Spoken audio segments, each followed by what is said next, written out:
Ladies and gentlemen, boys and girls, welcome to the penultimate. Welcome to it all. Welcome to the end. This is our PokerBet GT3 Championship powered by RACEFACE.PRO. Round 8, the final round on the championship. And we are here at the Nürburgring. My name is Stephen Koenig. I'll be bringing all the show from our Pro division. Tristan Herbs will be putting on the show for our Pro-Am division. But this is the big day that everyone's been waiting for, chomping at the bit for round 8, because not only are we at the beautiful track of the Nürburgring, we are going and taking a look at some of the best in South Africa, best in the world, I will have to say. They're going to be duking it out for one last race. And I have to mention that the winners, first, second, and third, will each have their share of 150,000 Rand cash and PokerBet credits by the end of this race. We're about to see lives change dramatically from 0 to 100 in a matter of seconds. So, a couple of things to keep an eye out here on Nürburgring is going to be turn 1, the sharp hairpin at Yokohama Curve. Making your way through Mercedes Arena is all okay. Drivers tend to go side by side, but might see one or two off tracks coming as into the far left-hander. Another one to keep an eye out for Dunlop Kia is actually a hard braking zone downhill. We did see guys going and missing out their braking markers. Schumacher S, brilliant to see some great passes, and we're looking forward to see some everlasting fun. And then the NGK chicane. That is going to be another make for drive-through penalties that can occur for track limits exceeded. But enough being said, let's go down to the grid and let's take a look as they are on their quali laps. So as our drivers making their way around the track and really giving it horns, we got Daniel Rowe, we got Ryan Ferree, we have got Paul Fenter all ready to go, and we got to bring in some of that beautiful, sweet, sweet music that our engines love to produce, and we love to hear it from all our drivers as we pull Fenter into the bits. So, let's go through our running pack for the championship, because that's what we're all here for. How's this championship looking? And PokerBet has made it so it's going to be an absolute biggie for everyone. Antonio Gamble going and saying, usual good luck, Jason Farmer. Always great to see. Marius Boertner going flat out Griffin boys. Anushka Burta saying good evening all. But let's talk about what's happening in the championship, because Henry Mayer is currently at the top of the charts, sitting on 326 points. 38 points behind him is Bernard Barkhuizen, who's looking to take that first place away. He was so close last night for the sprint series and missing out on winning it overall. Henry Mayer won it last night.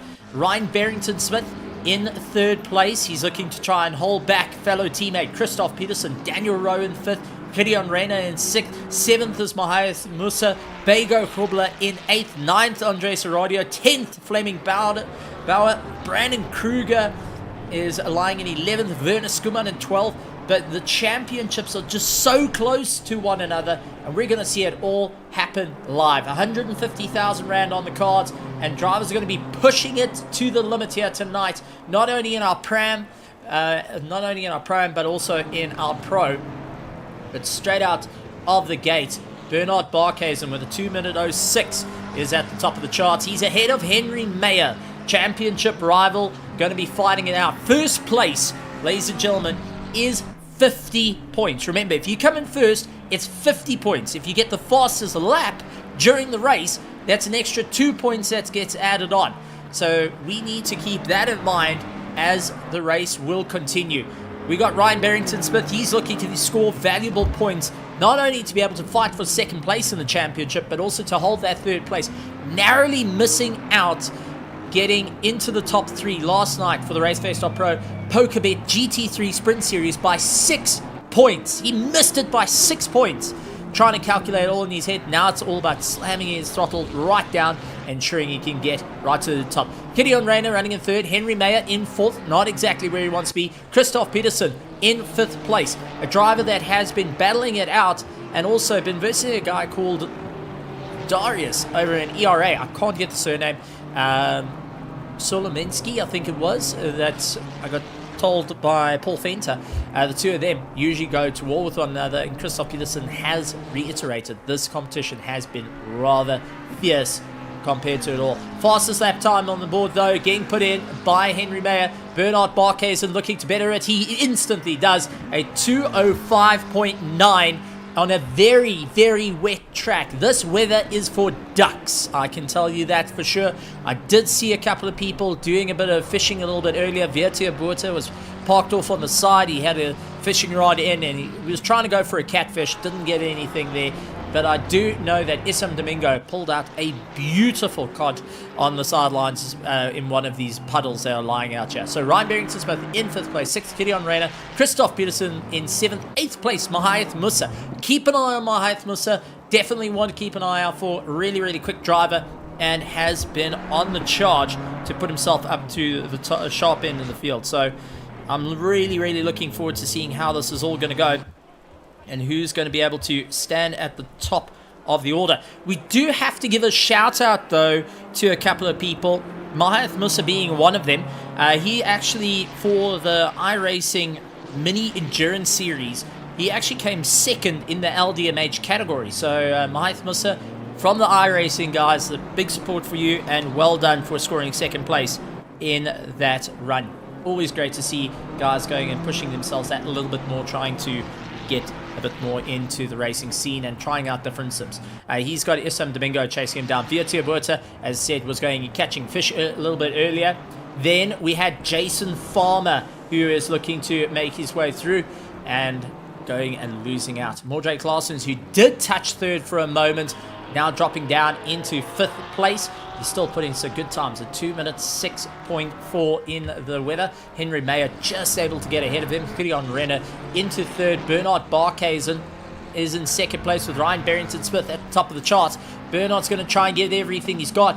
The more that Henry Mayer can drop down the order, the better the chances are for Bernard Barkhuizen to get the win. And he's actually up 1 second over everyone, and gets a 2:04.9 as he comes across the line. Henry Mayer's in 2nd place. Fleming Bauer, who was up in 1st, instantly dropped to 3rd because the guys were running those incredibly quick times. Mordrake Larsens hanging in the back there with the Porsche 992 GT3R. I actually had a chat to him a little bit before the practice, and he said that I shouldn't go drive the Audi, should be rather a 992. So I took the advice. I got an M4. That wasn't also liked about. So can't win them all. Gideon Reyna down 7th, 8th. Daniel Rowe, Dean Nokia out in that BMW M4, been on a top charge. He's going to have Andre Soradio, Bego Krobler, Werner Skuman in 12th, sporting a new livery, which we saw debut last night, and a bit of a tongue-in-cheek to his fellow drivers, Dean Nokia. Viertia Buerta in 13th, 14th, Mahath Musa, Issam Domingo, Paul Fenter, Ryan Ferree, Kerry Funzel, Tiernas Buerta, Jason Farmer, Sean Lerero, Ruan Heineke is out on the track, Duplessis running in 23rd, 24th, Brandon Kruger.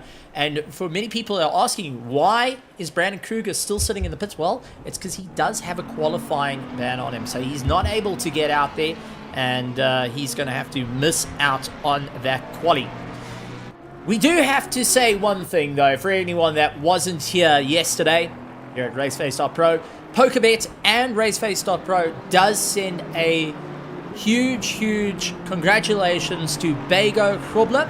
It was his birthday yesterday, as he does a tank slapper. So happy birthday, or post-birthday, for you, Bego Krobler. Well done. You've survived to 102 years old. Great stuff. Oh, wait, no, that's what Paul Fenters thinks, that you're up to 102. Any case, regardless, congratulations on surviving another year, and happy birthday from PokerBet and with RaceFace. Gotta say, absolutely, that's winning in life. I can tell you that for sure, when you can go and see your birthdays and you get to race on them. And take a look over to our virtual grandstands. Even though it is bucketing cats and dogs out there, we have Gamble, we have Marius Butler, we've got Nushka Buerta, we've got Xavier, the team captain of the Pandacity, going and shouting out. Kalen Mauer is one of the drivers, also very interested to get into the world of PC sim racing. He has done it once before and has done really well. He's also represented South Africa I do want to mention that Kalen Mauer is one of the drivers that has represented South Africa at the FIA Motorsport Games. Glad to see that he is in the grandstands watching the competition. Well, hopefully future competition. Kalen, I'm keeping an eye on you, buddy. You've got to go and let us know. We got Ashley Bredwell Wilson going and saying nice rain as he puts up the support for the logistical nightmare racing team. But it is absolutely bucketing out there. But Daniel Rowe, 0.3 up on his last lap time. Paul Fenter up 0.2 on his last lap time. Bego Krobler up 4 on his personal best. Rian Free up 3.4 on his last run. And Sean Herrera, 1.5 seconds quicker than his personal best at current. So he is really keeping it hammered to the floor. But all eyes are looking towards the front because Ryan Barrington-Smith currently is splitting the championship runners, where we've got Bernard Barkhuizen and Henry Mayer fighting it out. 38 points between the two of them will be the decider for 150,000 Rand cash and PokerBet credits. You heard me right. The largest prize pool in South African sim racing history, 150,000 Rand, will be decided. The top 3 will have their share of one of the biggest, most amazing prize pool. And once again, shout out to PokerBet for going and raising the stakes to where it is. Paul Fenter slides himself into 3rd place. You see the yellow banana, or even, let's go a little bit further back than that. Let's go the yellow submarine, because with this water, he is definitely listening to the yellow submarine as it blares through the speakers, because I'm sure he hasn't taken those out, or he's just got his earpods in. Daniel Rowe into 4th place, Ryan Barrington-Smith into 3rd, but Henry Mayer back up into 2nd. You can see 0.4 of a second trying to catch up some time. Bego Krobler comes across the line. He's in 3rd place, the birthday boy, trying to push himself through. And taking a look to our virtual grandstand, Peaches Gaming going and saying lack of wet racer. I have to agree on that one. And also we have got Jean Fenter. I do want to say Jean Fenter, a massive welcome. It's one of our newer drivers that has been on the climb, busy going and looking forward to racing. Glad to have you here. Always entertaining, and love to see the passion coming in from newer talent that's scouting out the competition. But Ryan Barrington-Smith takes us ahead, may be able to bump himself into 1st place, and he does so with a 2-minute 4.8.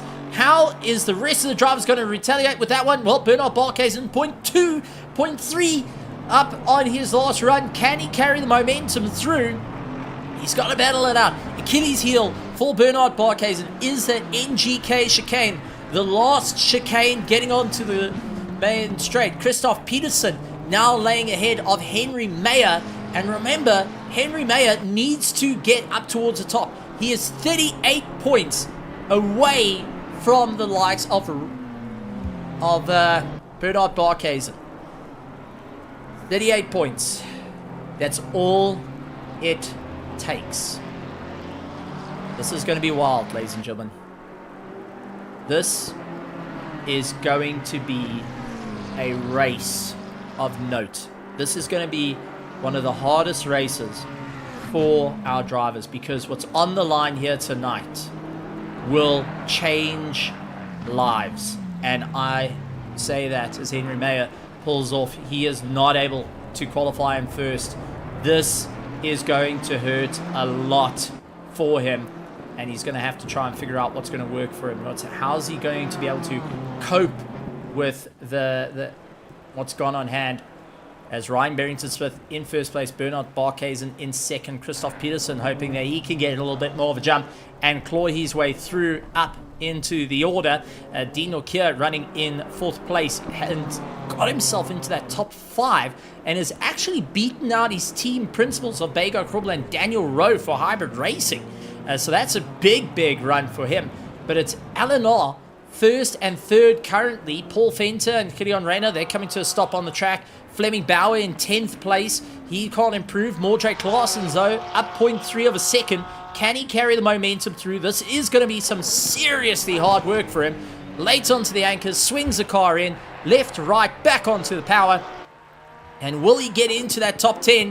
One corner to decide it all for our qualifying, ladies and gentlemen, as we're getting ready to rock, roll, and rumble. drivers coming across the line. Can Mildred Claessens get into that top 10 for the final race? And he does.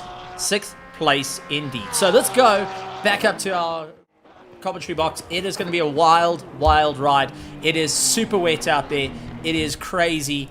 And it is all or nothing, folks. This is going to be the wild one. This is what everyone's been waiting for. 8 weeks ago, we started with this race. Hopes and dreams. 8 weeks ago, drivers climbed into their rigs. They got themselves ready, thinking a Thursday night couldn't get any more busier. Well, it is now turned to this. The race. Where tonight we are going to see lives change as they build up. We always talked about the high stakes table. We always talked about sitting down at the table. You've got your cards in front of you. And where is it all going to end up? Well, PokerBet has raised that stakes. They have now come down to this. 150,000 Rand on the line in PokerBet credits and in cold hard cash. 38 points separate first and second place to go for the win. Tonight, we will not only just crown a champion for a Thursday night GT3 race here at RACEFACE.PRO. We'll crown the first ever PokerBet GT3 champion. We'll also have a champion walking away with enough in the pocket to change one's life forever. The tensions are rising. The drivers, the teams, everyone is making their way through. Noah Hendricks, I take a look out there and I see that you've asked a very poignant question. Yes, real cash money on the line. 150,000 Rand on the cards. That is what is up for stakes here tonight in our Pro Division. This is what's going to happen. Where there's no backing down, there is no giving up. This is everything for our drivers. And there can be only one winner. And we have now picked out the hardest conditions known to man. Extreme wet, Nürburgring, and only the best will be able to get it across the line. So, ladies and gentlemen, 1 hour and 20 minutes of racing, 2 mandatory pit stops, and let's go through our grid right here for the RACEFACE.PRO PokerBet GT3 Championship. And our running order is as follows: Ryan Barrington-Smith, Bernard Barkhuizen, Christoph Peterson, Dean Nokia, Henry Mayer, who is leading the championship. Bernard Barkhuizen in second is in second place in the championship. 38 points difference. Bego Krobler, Mildred Claessens, Daniel Rowe, Paul Fenter, Gideon Reyna, Fleming Bauer, Mahayath Musa, Andre Sorodio, Vietia Buerta, Issam Domingo, Werner Skuman, Ryan Furey, Darren Miller, Kerry van Zale, Tianas Buerta, Jason Farmer, Sean Larera, Ruan Heineke, Quinn Duplessis, and Brandon Kruger rounding out our field here tonight. As tensions rise, excitement builds, and off to the grandstands, taking a look at our virtual grandstands for the PokerBet VIP grandstands. I see you guys out there. I want to hear you guys screaming from the rooftops. I want to see it written down, holding the boards up. I want to see the enthusiasm. I want to see the excitement. Ladies and gentlemen, boys and girls, this is the final race of the championship. This is what people have been waiting for. It is all or nothing. Top of the charts, or you are going home. 150,000 Rand cash and PokerBet credits to be given away. Life-changing efforts are happening. History going to be made. And PokerBet, being the title sponsor, bringing this action, raising the stakes to the top, has come to this. Now I want you guys to picture 4 our pro drivers sitting in their rigs at home right now. They are sitting behind the screens. They are sitting behind the steerings, knowing what is on the cards. That this is it. And I want to hear you guys as fans, as petrol heads, teams, families, friends, everyone getting in there, including our iRacing guys that have joined in, like Noah Hendricks. I want to hear you guys. I want to see you guys because, ladies and gentlemen, boys and girls, we are going green. And when we go green, it's 1 hour and 20 minutes of racing, 2 mandatory pit stops, wet weather racing. It is everything on the cards here. And my heart is in my boots right now. It's don't know what to do. The excitement building, the goosebumps building up, and I can hear you guys screaming out as Ryan Barrington-Smith will lead the charge with Bernard Barkhuizen right next to him, Christoph Peterson, Henry Mayer, and go further down, Dean O'Keefe, Bago Krobler, Mordre Clausen, Daniel Rowe, all looking to get this jump off the line, all getting ready to go. Lights will be on, Jim on the lights, waits to push the button, and we will have Tim on the cameras. So 3, 2, 1, green lights are away as Ryan Barrington-Smith pulls away, Bernard Barkhuizen gets the jump, Christoph Peterson trying to look in the middle, couldn't quite do it. Bernard Barkhuizen gets the jump into turn 1. Can he get it all together? Braking hard as Ryan Barrington-Smith gets it all hooked in, but outbrakes himself. Ryan Barrington-Smith outbrakes himself, dropping down the order, tries to bring himself back on track, but he has now lost a lot of ground as he gets swamped in by the hybrid racing. You're battling out, and Paul Fenter tried going 3 wide as we do have a spinner, the number 15, and that is Bagar Krobler, who has lost the tail end and is down the order. So Bagar Krobler, losing that rear end, goes down the field and unfortunately having a couple of bits of impact. But that has helped Dean O'Keefe, Mordre Clausen, Daniel Rowe, Ryan Barrington-Smith is back into a top 10 though. He's into 7th position. Gideon Reyna, who is going to be on the back of him as quick as possible. Andre Saradia staying in there. Vietia Berta, Jason Farmer going and pushing as hard as he can. Isam Domingo, Sean Lorero trying to look around the outside, utilizing the power of that Mustang, but just can't get it right. He sees Domingo's got some serious damage to the front end of his car, and he can try and go for it. Werner Skuman a little bit further down in 14th position, needs to try and make up some time. Brandon Kruger, who started at the back, is now clawing his way through. Duplessis has got Ryan Free and Kerry Fontaine, the 2 Pandacity cars, going and having a good ding-dong off the run. Ruan Heineke, Fleming Bauer, Darren Miller, Tiernas Puerta, Bago Krobler is way down. You can see how much damage is actually to that car, as suddenly he has Paul Fenter all over the back of him. Paul's trying to figure out where can he get past. Tries to get on the gas, and Mahias Musa tailing around at the back end of the field is going to be losing out. Mordre Clausen in 5th place, going off to 4th place. Dean O'Keefe as they battle their way through. Dean trying to go a little bit later on the brakes and just gets himself into the NGK chicane, a little bit ahead of Mordre Clausen's. Was a bit unsteady though. Mordre tries to go up on the inside, couldn't get it done, backs out, has to wait again, gonna tuck into the toe and pulls himself along as they complete a first lap with Bernard Barkhuizen and Henry Mayer out towards the top of the charts. Christoph Peterson and Dean O'Keefe a little bit further down. So at the moment, Henry Mayer, if he finishes in 2nd place, this is going to be him for a victory. If Henry Mayer falls beyond that, he will run into a bit of an issue. He has to get down into roughly about 21st or so to be able to lose out. So there is going to be a huge run there as we see Daniel Rowe closing up onto Mordre Clausen, really putting pressure onto that rear back bumper, trying to force a way past, saying, come on, move.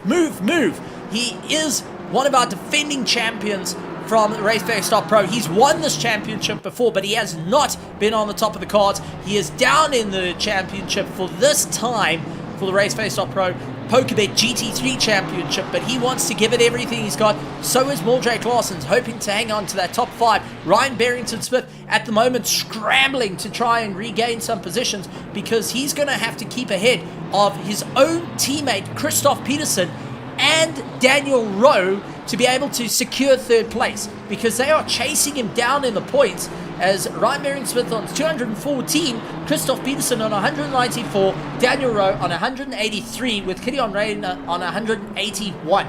So bear that in mind. We will see it starting to come into play, and it will play a big role in this race.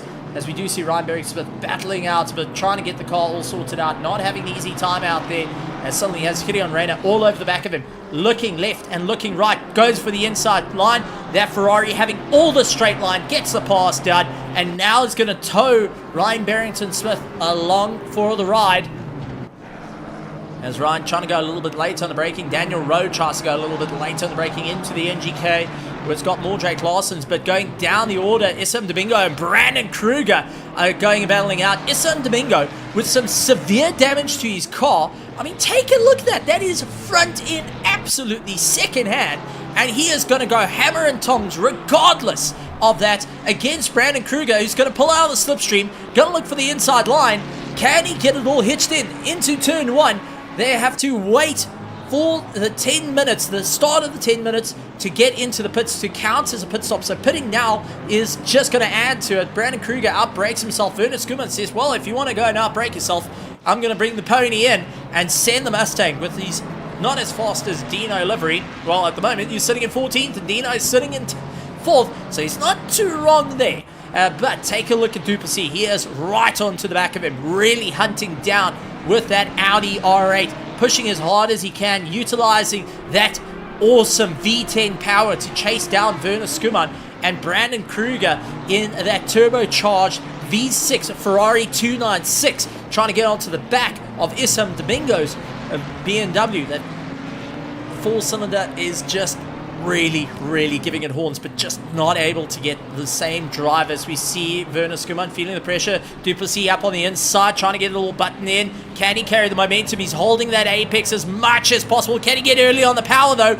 Does so. Werner Skuman having to feed the power on a bit slow. He was caught on the AstroTurf and loses out that position, and now needs to keep on the power as they make their way through the Schumacher S's. Brandon Kruger still trying to have a good go at Issam Domingo as it stands. So these two are going to be battling it out. Further up the road though, 9th and 8th position, Andre Sorodio all over the back of Ryan Barrington-Smith, who's trying to close up and clutch up, because at the moment, 3rd place is looking to disappear from him, because Christoph Peterson is currently sitting in 3rd. He's going to maximize some points here, and which will go and push him into the championship and get the win. Well, get that 3rd place. So he's got to be very cautious on that. His own teammate can usurp him, as we do see the fastest lap time being set by Bernard Barkhuizen, which means that is 2 points. That is 2 points that's needed here. Henry Mayer, who's trying to make up that time, needs to push as hard as he can to try and close up the gap, as you see Brandon Kruger still dealing with everything he can. Bego Krobler down into the pits. Mahith Musa has also gone into the pits, but they have not served their pit stops, because pit stops only open come the end of the first 10 minutes. So as soon as 10 minutes goes, then they'll be able to get those pit stops done and dusted. Not an easy time, got to be well aware of it. This is what's going to change out, and what we're going to try and do for our championship rankings, just to get an idea of where things are. I'm going to put into my little calculator of roughly where Henry Mayer and Bernard Barkhuizen are going to be, considering there's 36 points between them, and they've got to really focus on it, as we do see Issam Domingo battling with his broken car, trying to keep it all together. Not going to be an easy time out there. He needs to try and figure out what's going to work for him. How is he going to get this climb? What does he need to do to ensure that he stays up towards the top end of the field? Not going to be an easy one, as he's getting lots of pressure chucked onto him as they make their way through. So our drivers hoping that they can gain that little bit more of a drive.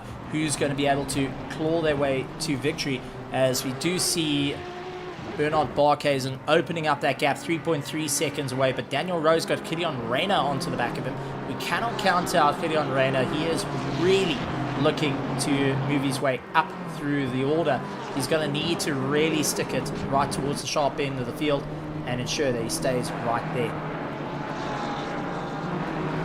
So our drivers pushing the envelope now, trying to see where it's all going to go. Who's going to be able to get the most gains and wins here, and who's going to be walking away a good couple of £1,000 richer by the end of the evening.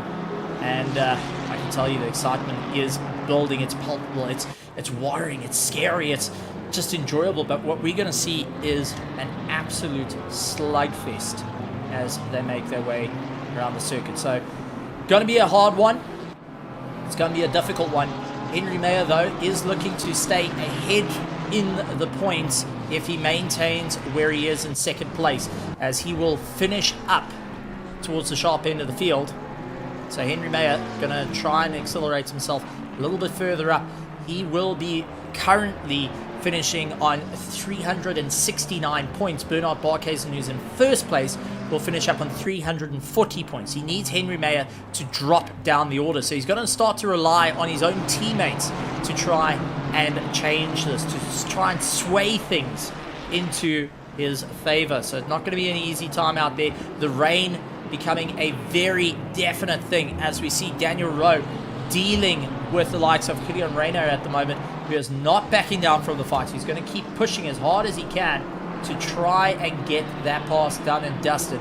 Not going to be an easy one. He's going to have to think about the long-term games here. How is he going to move forward? What is going to be the game plan? Who is going to be able to walk away on this one? Oh man, it's nerve-wracking. It is absolutely nerve-wracking. We just hear that pit lane is now open. So our pit lane is now open for our drivers to make their way up through the order. So, as they make their way around the corners, Ryan Barrington-Smith currently lying in 8th position. Not going to be scoring too many points here. He needs to try and get the drive to move himself up through the order. As we do see the fastest lap yet again being beaten out by Bernard Barkhuizen. He is desperately hanging on to those 2 points as much as he can. We see Daniel Rowe into the pits, Vietia Buerta diving into the pits as well. Ryan Barrington-Smith and Andre Seradio are going to carry on. They're going to keep their own drive. They're not wanting to give out and do everything they can. So this is going to be a very close fight between them, and I don't think it's going to be an easy one, to say the least. It's going to be that who gets the sharp end of the field, as we do see Seradio trying to close up on Ryan Barrington-Smith. Ryan really needs to just claw his way back. He's currently lying in 3rd, and he can quite easily lose it to Christoph Peterson. His own teammate can be the reason why he loses out that championship. So Christoph Peterson gonna sit with some serious points on him if he can get this all done and dusted. Number 77 car of that little Honda, as we do see Duplessis parked off. Duplessis has parked off the track, and something has gone wrong for Duplessis. What on earth may have done this? So we're going to go back 30 seconds. Let's go into the helmet cam. Maybe we can identify what's gone on. Duplessis was on a charge, and he stopped. He's just stopped. That was a deliberate stop. Duplessis has gone and taken himself out of the race. What on earth? I'm lost for words. I'm genuinely lost for words. Why? How? It just... Okay. Well, Duplessis, who was on the charge, now dropping down. Henry Mayer getting a bit of pressure. Christoph Pearson, 1.8 seconds behind. Dean O'Keefe dealing with Mordred Claessens, Killian Rayner, Ryan Barrington-Smith, Andre Seradio hanging into the back end there. But so far, Duplessis has parked the car. Darren Miller is in the pits. He's getting some work done. Vega Krobler was in the pits. He was getting some work done after losing the rear end and, well, getting T-boned. So, unfortunately, is going to change up his game. But Ryan Barrington-Smith feeling the pressure from Andre Seradio, who is going to try and get past him as quick as possible. Going to go late on the anchors to try and bring it back. And let's see how they're going to make their way through. I mean, this is going to be a very, very difficult run for our drivers, seeing who will be able to claw their way up for victory here tonight. And it's not going to be an easy run. It's going to be a very, very, very difficult chance for our drivers to move their way through. Oh boy. So, already moves being made. Tiana Spuerta pulling into the pits. And that is going to promote a few people. But take a look. Daniel Rowe was the first to pull in the pits and got himself out of the pits. He's done his first mandatory pit stop. He's going to be doing everything he can to try and carry that bit of momentum through. Not going to be an easy time, though. It is pouring down with rain. There's a lot of time to catch up to Kerry Funzel. He's 3.8 seconds behind Kerry Funzel, the Pandassi, and Sean Lerero is 4 seconds ahead of him. Mahath Musa is onto the back of Paul Fenter, and these two tend to find each other on track the whole time, which is always great. Project Vapor and Eleanor, long history of duking out with one another. Good to see them back out on track, having a huge amount of fun this season, been challenging each other on and off. Brandon Kruger and Jason Farmer, also another close battle, the two Ferrari sliding their way through, and Andre Sorodia, Ryan Barrington-Smith trying to make their way through. So it's all getting a little bit more settled for the start of this race. Darren Miller trying to get a little bit more pace underneath him, sliding the rear, goes and takes a look and suddenly has, that looks to be Mordrake Claessen's coming by. Yes, Mordrake Claessen's trying to break away from Gideon Reyna, goes and launches his way past. No fear whatsoever on that way through. Close battle happening. Jason Farmer, Brandon Kruger, they're going to be battling it out. Is it Brandon Kruger trying to go late on the brakes, turns it in, goes into the right-hander, couldn't quite get it all tightened up. Going to have to go late on the anchors, swings for the inside line. Unfortunately, hey batter, swing, and just couldn't get the drive on the out. So he's going to keep into the slipstream nice and close, keep it nicely tucked in, dives for the inside line, and he's just giving a little bit of breathing room so he doesn't affect Jason Farmer into the braking zone, allows him to move a little bit and gets into the braking zone, tries to go in a little bit too deep though, loses out that drive. Jason Farmer immediately retaking that position, says thank you very much, I'm going to carry on. Mahath Musa going for a second guesses it just to watch over Paul. He's going to try and go for a cutback though, but just not getting the same drive as he would like, as Paul Fenter stopping dead on that apex ensures that that is not going to happen. So we've got two very close battles currently out on track, and Brandon Kruger and Jason Farmer still going hammer and tongs at one another. But we got to look at the long game here. Who's going to get themselves up through the order? As we see Brandon Kruger tries to go on the inside. He forces Jason Farmer out wide. Jason into the dirt, slowing down the pace. That's going to drop down a few seconds. And now Werner Skuman, who's got Fleming Bauer chasing him, will be making up a serious amount of time to the back of that Ferrari 296. So do expect the Mustang and the McLaren to suddenly become a viable threat for them as they charge their way through. This is going to be a proper run. Ryan Faria falling off the circuit. Unfortunately, he's going to lose time because Paul Fenter is going to see him, and Mahath Musa going and reading the books here, saying, okay, right, well, let's get past Faria and then we can continue our battle, because we don't want to compromise each other's times here. We're going to have to start looking about how this is going to go. What are you looking at your tires? What is going to be the fuel thing? I think many of the drivers are not going to be changing tires here in the rain. They're going to try and single stint it all the way through. That being said, it can turn into an absolute nightmare situation. So you don't want to go and wipe it out too much, as we do see Werner Skuman just power sliding that Mustang on the corner exit. Now trying to go late into the braking zone for the NGK chicane over the sausage curb. Runs out very wide, but just getting more drive than Fleming Bauer, who does come back at him on the brakes and trying to get that pass. Farid suddenly having Paul Fenter and Mahath Musa onto the back of him. Mahath trying to go around the outside. Very brave, but I think he got caught out under braking there. Paul Fencer's going to try and get a little bit more acceleration. Farid got a bit of a tank slapper on the exit. Now trying to drive his way out of his life. Side by side they go, heading down the main straight into turn one. Mahath Musa looking, putting his nose up in the middle as Paul Fenter gets past done. And Farid trying to defend against Mahath Musa, but just can't do it. He's pushed out wide. Mahath Musa saying, thank you very much for that one. And he launches his way up through the order. Fleming Bauer onto the back of Werner Skuman, trying to push as hard as he can. So as it stands, Henry Mayer, if he holds second, he takes the championship. He needs to drop way down the order to ensure that he can't. So teammates are needing to talk together. Lerero coming to a stop on track. Suddenly has Daniel Rowe, who has completed his first pit stop, might I add. So he set the bar, a quick flash on the lights to Lerero saying, listen, I'm a tad quicker than you. Just let me by and I'll pull you along so we can catch up to Harry Franzale. I can pull you along here. And Lerero saying, okay, I trust you on this one. Let's get going. I'm going to tuck up behind you, pull myself, and really go to run as fast as you can. And I mean, this is going to be a proper run.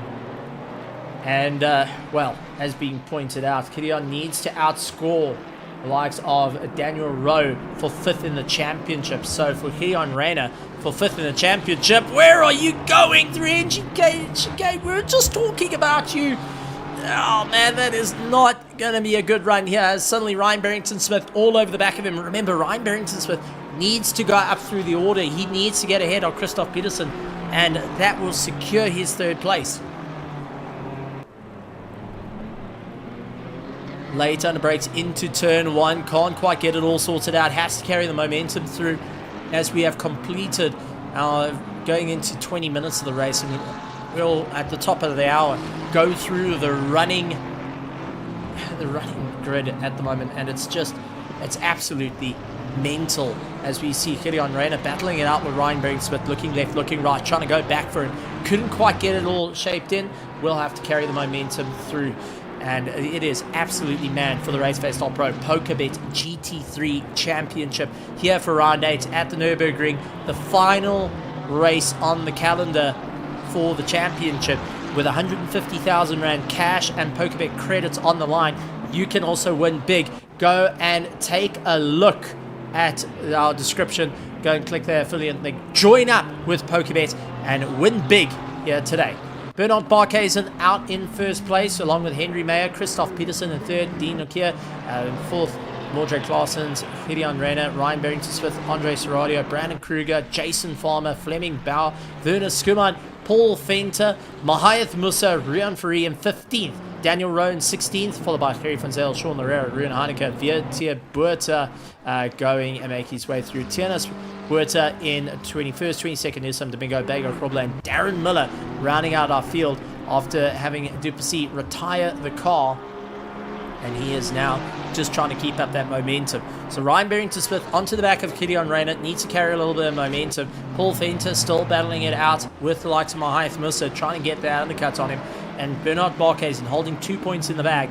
He will be able to really battle it out here. This is going to be a proper run. And as Saki Goes Bossy, also known as Jaco Krobler, who was actually racing in these conditions, says the guys are driving it like they're in the dry. I have to agree there. These guys are not holding back. But I mean, if you think about what's on the cards here, the honor of calling yourself champion for season 19 of the RACEFACE.PRO GT3 Championship, to say that you have been the first champion of the PokerBet GT3 Championship and to walk away with 150,000 Rand in your pocket, well, I think I would also be driving the absolute wheels off this stuff. And this is only the pro division. We do have a pro-am and an am division racing at the same time. So go and take a look. We do have it out on our YouTube channel. Go and show some support and let Tristan know that from the pros, we're saying how's it, and that we are watching a history unfold. Gotta say, gonna be a great one. Ruben Heineke, though, where on earth did that come from? He was parked off really badly. Number 69 car, not a happy camper there. Unfortunately, was facing the wrong way into pit lane. So let's go and take a look at Ruben Heineke. Went through the NGK chicane, bouncing over the curbs, that's all fine. Runs onto the grass, tries to bring it back, and oh, big crash into the wall. And he's just there by pit lane. Oh man, that's where you just want to turn the car, drive it in. Instead, he towed the car. That is going to take up some serious time and lose him down the order. So he's going to drop way down, unfortunately. And Heineke, I think, may be getting a couple of talkings to of, listen, don't give up. I want to see Heineke and Duplessis come back out onto the track to complete their race, because this has been a championship of note. Everyone putting in a huge amount of work here tonight and throughout the 8 weeks we're going to see it. But championship as it stands, Christoph Peterson has a chance to outscore his teammate, and he's going to be doing everything he can to make it happen. So this is going to be a proper run for our drivers. And our number 77 That is Christoph Peterson on 194 points. Needs to get a little bit more than Ryan Barrington-Smith, the car 74, who's on 214. And taking a look, Gamble going and saying this is just turning into a bit of a stressful moment out there in the pits. Gamble, please let him know to get back out there. Keep pushing. Werner Skuman now into the pits. He's going to complete his first pit stop. Sean Lerera onto the back of Ferry Van Sale. Going to push as hard as he can to try and carry as much momentum as possible. Not going to be an easy time out here, as our drivers really need to work their way through. Gideon Reyna, who is now onto the back of Mordre Klaassen, looks to go around the outside. Mordre defending that inside line, needs to ensure that there's no understeer coming out of that Porsche. He's more than happy with it on the exit through the hairpin. That's going to keep Gideon Reyna at bay. But for how long is the question, because Reyna has been putting huge amount of pressure up through the field. He is really looking to battle it out, and he's also on the cards to try and get ahead of Daniel Rowe to outscore him in 5th position for the championship, as we do see Mordre Klaassen's runs out a little bit wide. Gideon Reyna tried to look underneath him, couldn't quite get it all buttoned up, has to go around, gets into the toe, pulling himself along, looks maybe for the outside line. He's second guessed, he's got to keep it to the slipstream, pull himself along through the right-hander, swings out wide, a little bit too wide, and loses out that little bit of momentum, cross-armed to try and bring the car back into the NGK chicane. Mordre Klaassen's bouncing over those curbs, really launching himself into the air, goes and tries to bring himself back up into the running order, but he is doing everything he can to try and catch up to Dean O'Keefe, just ahead of him, 2.6 seconds. But take a look, Ryan Barrington-Smith also joining up that train now, and it's turning into a three-way train from 5th, 6th and 7th position as they battle their way through. Gideon Reyna not getting an easy drive out there, will have to be rather patient to get past Mordre Klaassen, who seems to be stopping it dead on the apexes. So what you need to actually do is to try and get him off that apex. You need to get the nose just underneath the car, force the driver to just go and straighten up that steering wheel a little bit more. Free pulls into the pits. Kerry Van Zyl trying to go around the outside of Loureiro, couldn't quite get that done through NGK chicane. Have never seen a pass go right there, but well, good attempt, can give you that one. Maith Musa onto the back of Paul Fenter, still carrying that charge. They have been at it for the start of the race. So great running at the moment, but so far Daniel Rowe lying in 14th position is the bar. That is the person we have to keep an eye out for, because he has now set the mark of when he pitted to when he gets out. And well, taking a look at how long he actually spent in the box was 5.5 seconds. And for anyone that doesn't know what that means, no tire change, splash and dash. I am going to go out on a gamble here. I'm going to roll the dice, and I am going to say that we're not going to see tire changes, purely on the fact of they are not graining these tires as hard as they could.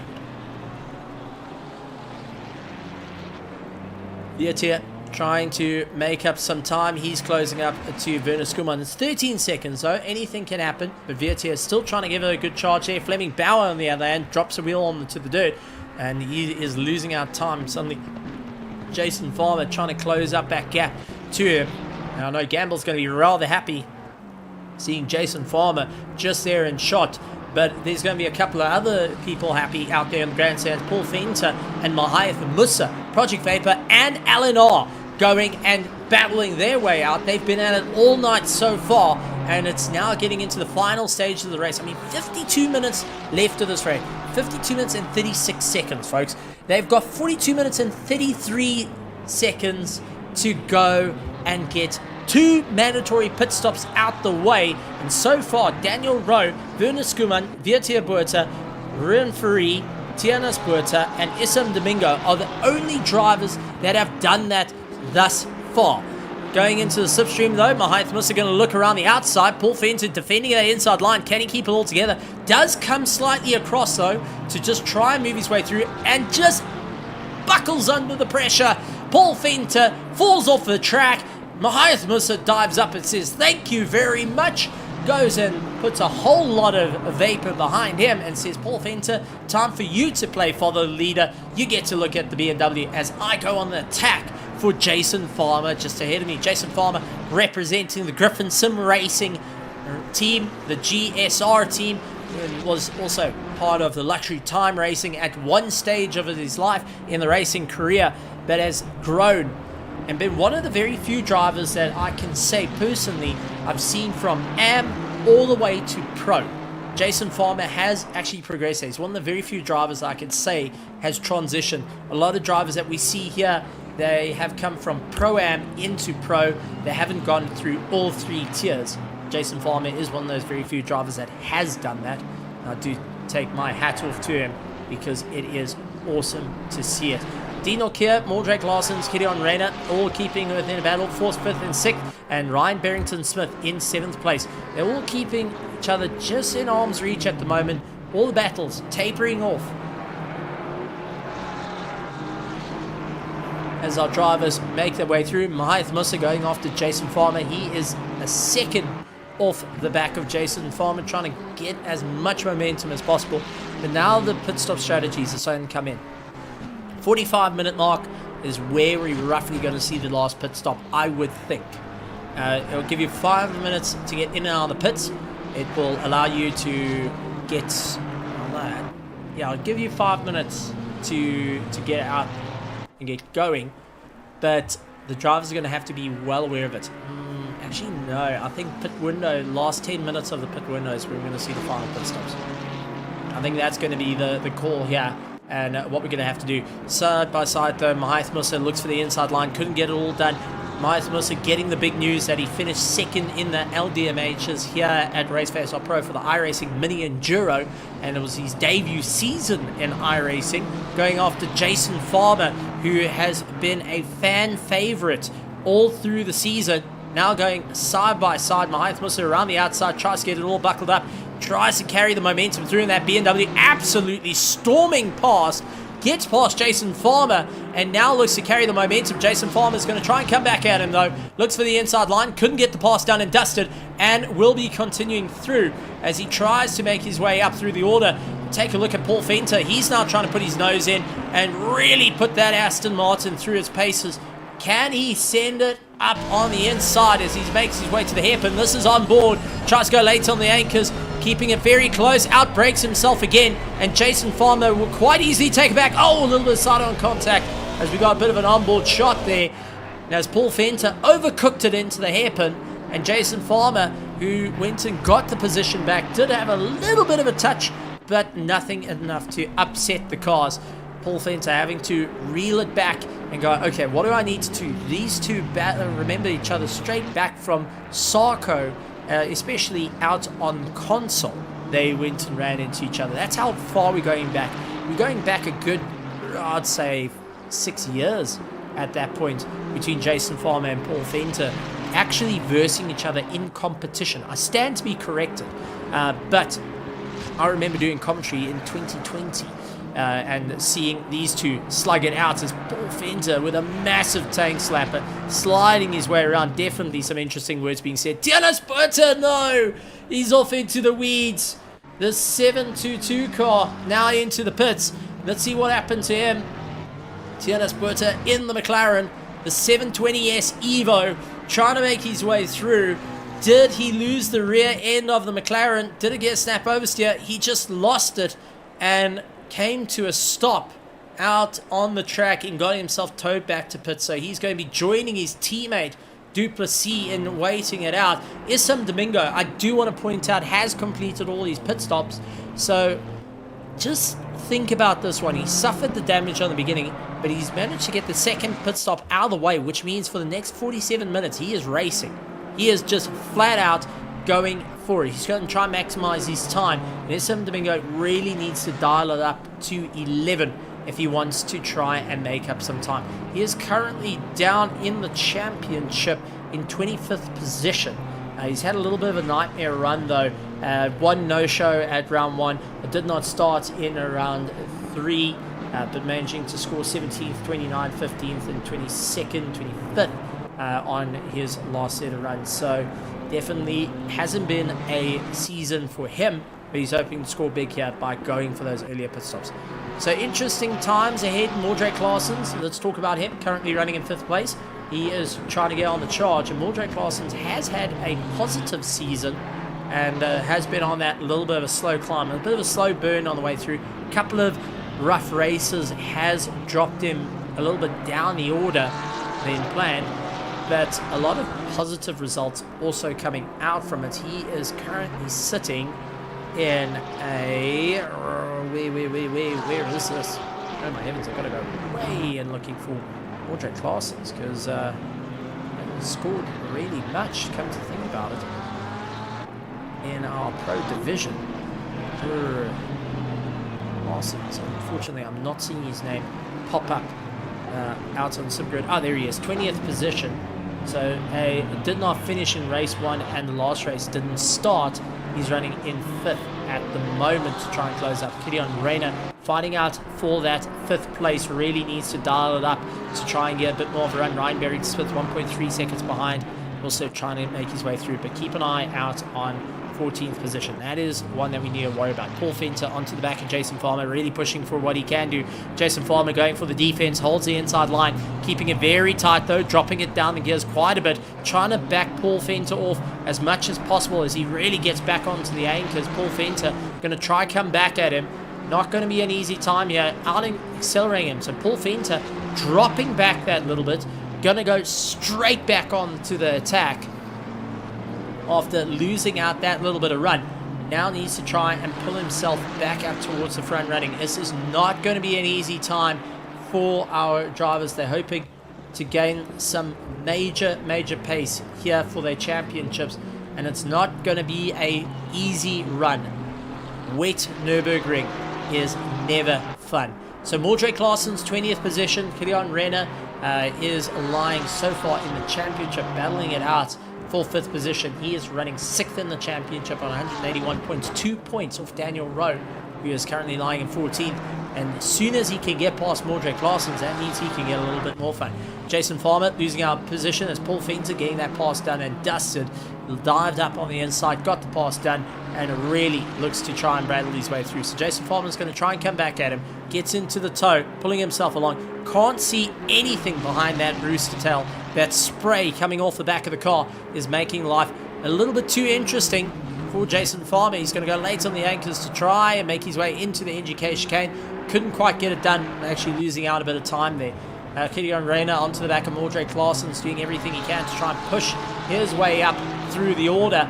It's not going to be an easy time though. It's going to be a proper race of note. Mordred Claessen's needing to do everything he can, with Killian Rayner going and losing out that little bit of time. That has allowed Ryan Barrington-Smith to get back into the fray as well. So don't count out Ryan Barrington-Smith. He is still in for a proper charge. But Issa and Domingo lying in 21st position really needs to dial up the heat to close up to Bego Krobler, who's had a nightmare of a race. Remember, he landed up spinning earlier on and got a bit of a crash with Issa and Domingo by the looks of it into a T-bone, and that unfortunately ended up in both cars severely hurt from the run. Brandon Kruger onto the back of Andre Sorodio, another Project Vapor driver, up against Brandon Kruger from Ominous Gaming, who is looking to switch it up. And yes, that is a joke. If you know Ominous Gaming, you will know definitely where the joke comes from it. But if you don't, go ahead and take a look at that esports team along with Project Vapor while you're at it. Both teams really putting in a huge amount of work at the moment to get their cars up through the order, and will be going through all the data after this season. This is the final round for the RACEFACE.PRO PokerBet GT3 Championship, and I've got to say, exciting times nonetheless. Bernard Barkhuizen out in front, Henry Mayer running in 2nd place. If Henry finishes in 2nd, he takes the championship. He will take the championship. Not ideal circumstances for the likes of our top running order, but it's so close. It is so close of where they're going to end up by the end of it. So everyone needs to try and figure out what can they do. How are they making their way around the circuit? Who's going to be able to get that top spot? Who's going to be able to really launch their way up through the order? Who's going to be able to stand at the top of the line? I mean, So much to play for, folks. Absolutely so much for Henry Mayer right now. Brandon Kruger all over the back of Andre Sorodio is going to push as hard as he can to stay within the fight. He wants to get past as fast as possible. He doesn't want to lose out any time whatsoever. He's going to really have to wring the neck of that car to get it all into check as they make their way around the track. Oh boy, oh boy. This is definitely going to be a run straight to the top of the order, and I don't know who's going to be able to walk away with this. This is going to be a nightmare case for 150,000 Rand on the run.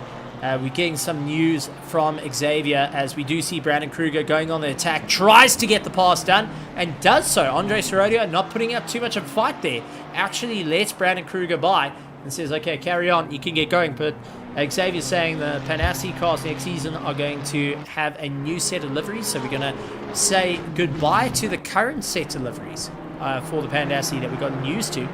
And so they were looking to give it a final hoorah with Mordred Claessen's running in 5th place. But take a look at Gideon Reyna feeling that pressure of Ryan Barrington-Smith breathing down his neck at the moment, trying to figure out how he can get past. Where does he need to get past? How does he need to scream up through the order? It's not going to be an easy time here. Drivers are having to think. They're having to learn. They're having to try and push themselves that a little bit more.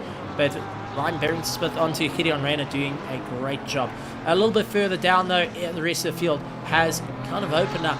And we're only seeing like Mordred Claessen's, Gideon Reyna, Ryan Barrington-Smith in their own tussle, Brandon Kruger and Andre Sorodio in their own tussle.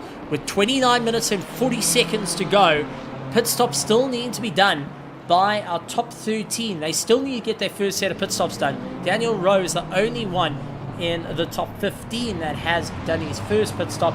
Then we've got Lerero and Van Zyl needing to do their first pit stop. Werner Skuma and Free have done their first pit stop. And take a look at an interesting move by Vietia Buerta.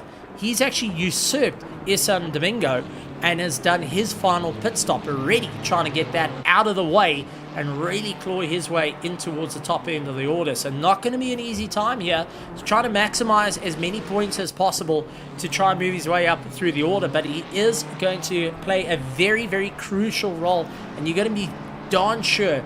And you know, we always talk about sitting at the table. We always talk about taking a look at your opponents, but we've got to remember there's teams here. There is teams that can influence the battle. If someone makes it a little bit harder for you to get by, if he misses a gear, then you will land up dropping out of the order. You can lose valuable seconds. But if they get out the way, they really let you by with not an issue, you will be fine. Bernard Barkhuizen into the pit stop to serve his first pit stop. Henry Mayer is going to keep gunning it. Christoph Peterson is going to give it an absolute horns as he tries to launch his way back up to the top of the order.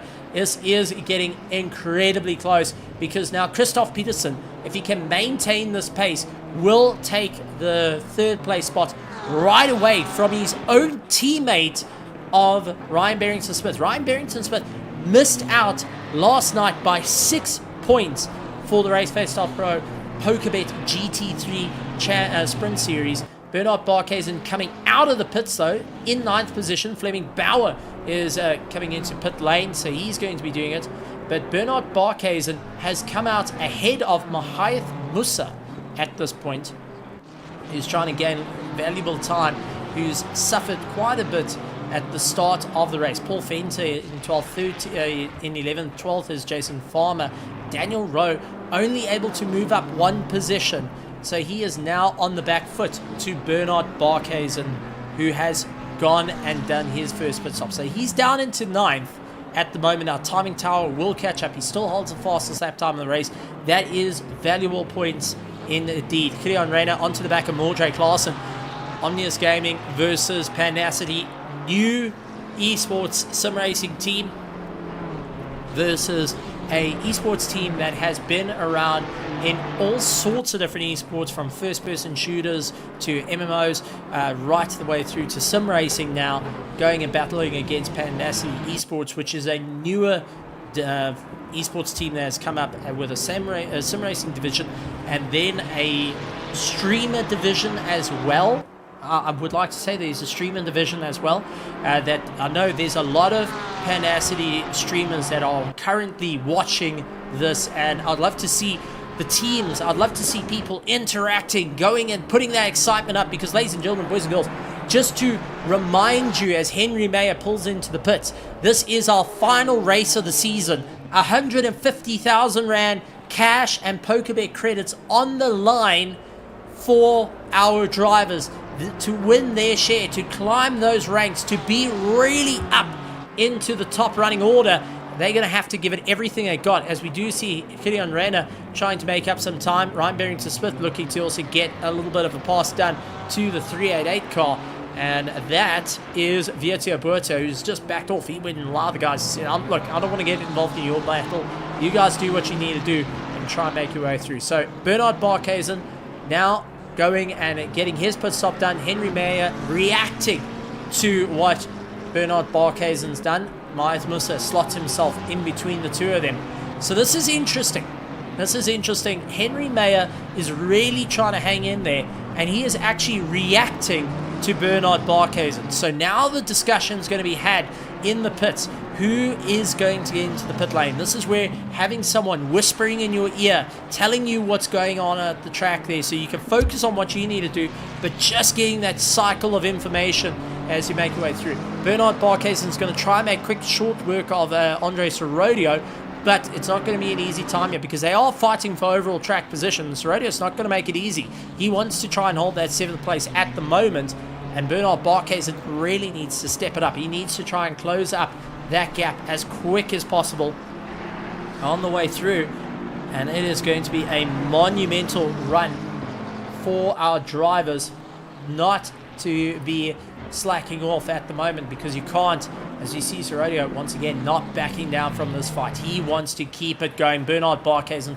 forced to put the nose in to just try and force Sorodio off that apex, gets it hooked in, carries on going, and now Sorodio down into 8th position, Barkhuizen up into 7th. He's now trying to stretch that little bit more of a gap. So Sorodio, Mahath Musa, the two Project Vapor drivers, are currently sitting in between the two championship leaders that are going for a 36 pointers on the cards for them, and 38 pointers separating Bernard Barkhuizen and Henry Mayer. And it is one of our biggest prize pools. So Andre Sorodio is going to try and hang on to the back of Bernard Barkhuizen, seeing that the lap times are working in each other's favor. He needs to really hang on to the back of him to pull himself along, because Brandon Kruger is next on the chopping block here for Bernard Barkhuizen, lying in 6th place, put in a good lap time last lap at 2:04.5, where Bernard Barkhuizen got to get it right. Brandon Kruger at 2:04.575. Bernard Barkhuizen 2:04.565. So Bernard was a tad quicker there, but he's going to have to really dial it up. Ryan Barrington-Smith keeping it all in order, just trying to stay onto the back. Gideon Reyna and Mordred Larsson's lying in 3rd place at the moment, keeping a consistent place. Take a look. Fleming Bauer, Vietia Buerta, Issam Domingo all have completed their pit stops, and that is leaving a good couple of drivers to figure it out in the last 22 minutes of the pit window. And side by side as Ryan Barrington-Smith takes the leap of faith there. Gideon Reyna outbreaks himself. Can Ryan keep it going into the left-hander? Gideon Reyna going to really take it through the Schumacher S's. Just comes across the nose of Ryan Barrington-Smith, and not wanting to back down there. So the LNR driver needing to work really hard. Gideon Reyna is desperate to hold on to points here, because he wants to get 5th secured in this championship. He does not want to wait out. He wants to really keep up that bit of momentum, and it's going to be a bit of hard work to get it going. Ryan Barrington-Smith going to stay on it as much as possible. Christoph Peterson into the pits. This is a big play for Ryan Barrington-Smith now. Now, I do know both drivers are in active communication with one another, but they also know where each other are in the pits. So I do think, like we had last week, a bit of misinformation being passed around between teammates to just try and one-up each other in the championship. Brandon Kruger into the pits. He's trying to get it all done and dusted, and that's a react to Christoph Peterson, and that's going to allow him to get into the fray there. So trying to make their way through. Very interesting moves being done thus far. Ryan Barrington-Smith hoping they can push on to the back of Gideon Reyna and take that third place spot, and looking to try and stretch the gap. Mordrake Larson's going to be quite thankful about this, because originally he had these two drivers a second behind him. They are now 2.6 seconds behind. They have lost out a considerable amount of time, but Mordrake Larson's got his eyes firmly focused to the rookie season of Dean Nokia, who is really out there in first place in the 111 car, trying to make his way through. And I do want to point out, Dean Nokia actually started in a different team at the start of this championship to where he is now, wanting to improve and going and getting picked up by Hybrid Racing, saying, look, I want you guys to teach me. I want to know the niches to the sim. Where can I make up some time? What do I need to do? I would like to fly the flag high, and he has done it. Mordrake Larson's a veteran in the world of the Pandassi, was trained up by quite a few of the drivers, and even my teammate Cameron Bastos went and admitted live on air that Mordrake Larson has improved to the point that even Cameron says, I don't think I can catch him anymore. I don't think I can stay ahead. And that is a former pro driver taking the hat off and saying, well, I'm passing the torch over to you, best make it stick, bud.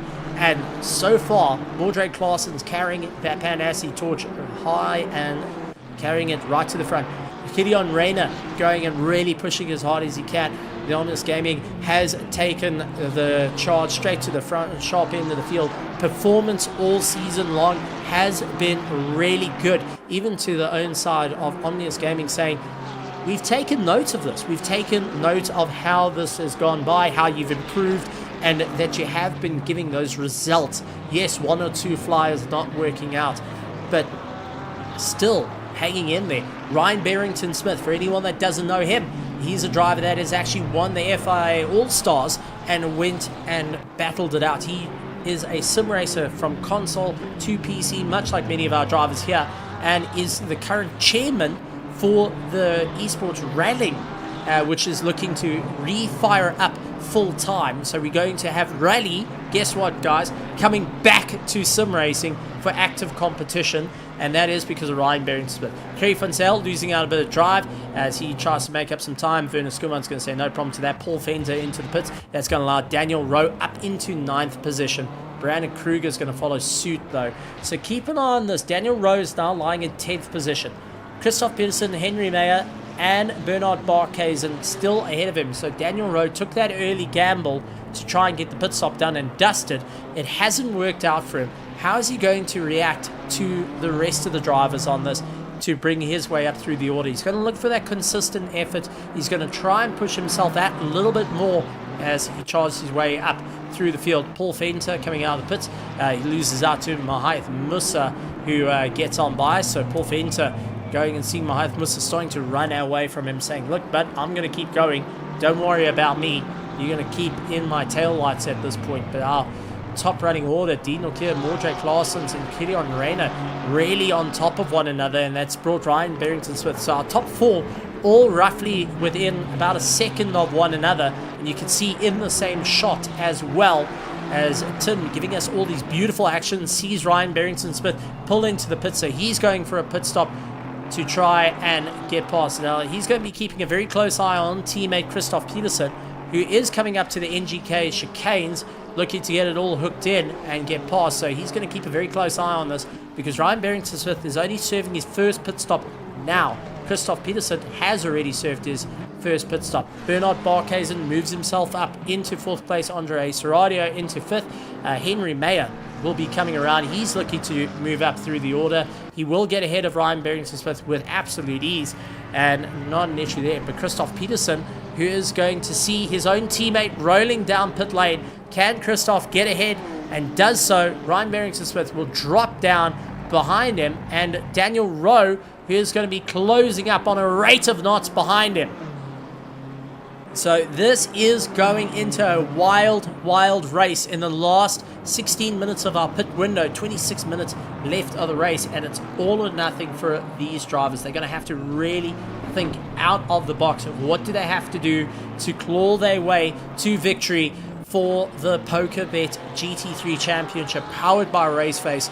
And I've got to say, with a hefty prize on the line, and even take away the prize, to call yourself champion in some of the fiercest competition in the world, this is what we've got. This is how close our drivers have gotten to not going and having that door-to-door and push each other off track moments. Yes, a few scuffles here and there, but all in all, just hard racing, keeping into the spray. I mean, many of these drivers are laying it all out on the line here tonight for our pro division. We do have our pro-ams that are currently running at the moment. That's being broadcast by Tristan Herbs, and that is definitely one to also keep an eye out for. But as Bell goes through, Gideon Rayner onto the back of Mordred Claessen's trying to gain up that little bit of time. Gideon Rayner going to lose out a little bit, opting not to go into the pits. He's going to keep going on. I'm not sure about this call. I am not sure our top three making this call of 15 minutes and 36 seconds on left of the pit window. They're going to have to double stack their pits at this point, and that is going to drop them down towards the bottom of our top 10. I'm not 100% sure if that was the right call that has been made, but the drivers are committed to that way. They are going to drive these tanks all the way down to zero and only fill up what's necessary by the looks of it, and then get back out racing. They will have a bit of a chance there, so they're going to wait till the light comes on and says, look, I need a bit more fuel, get me in, get me back out. Bago Krobler into the pit, so he's trying to get himself sorted out as we watch our closest battle on the track. Gideon Rayner and Mordred Claessen's doing everything they can. I mean, we can even go on board with taking a look from Gideon Rayner's perspective, as you can see that spray kicking off the back of Mordred Claessen's, who's just making it very difficult. You can't see the brake markers around you. Slams onto the anchors, tries to turn it in, and just looking for the apex on that right-hand side, but there's nothing, and I mean nothing you can see out of that. Back of Mordred Claessen, you can just see that rooster tail coming off the back of the Porsche, acting like a channel that is going through. Just this cloud for the likes of Gideon Rayner to deal with at the moment. But got to say, Mordred Claessen is soaking up this pressure, excuse the pun, but he is really trying to push the boundaries of what he can do in the Porsche, and seems like the practice paying off. He's been practicing actually in a cup car to try and ensure that when he gets into a GT3 and has the ABS and traction control, he's able to move his way up. But I've got to say, a driver that has really gone out the box this season and that has really opened the eyes of many as a rookie has to go to Dean Lockyer. Got to take my hat off to the guy. A seasoned sim racer in console racing, debut run here in the world of PC. Moving on to a set of course competizione, gone through two different teams, he's able to get out and really put a chance on. So Gideon Rayner into the pits, that's going to allow his fellow teammate Bernard Barkhuizen to move up in the order. So Bernard now into third place. But where is Henry Mayer? He's in 6th position at the moment. So he's in 6th. Henry Mayer is going to really have to work hard here if he wants to keep up the run.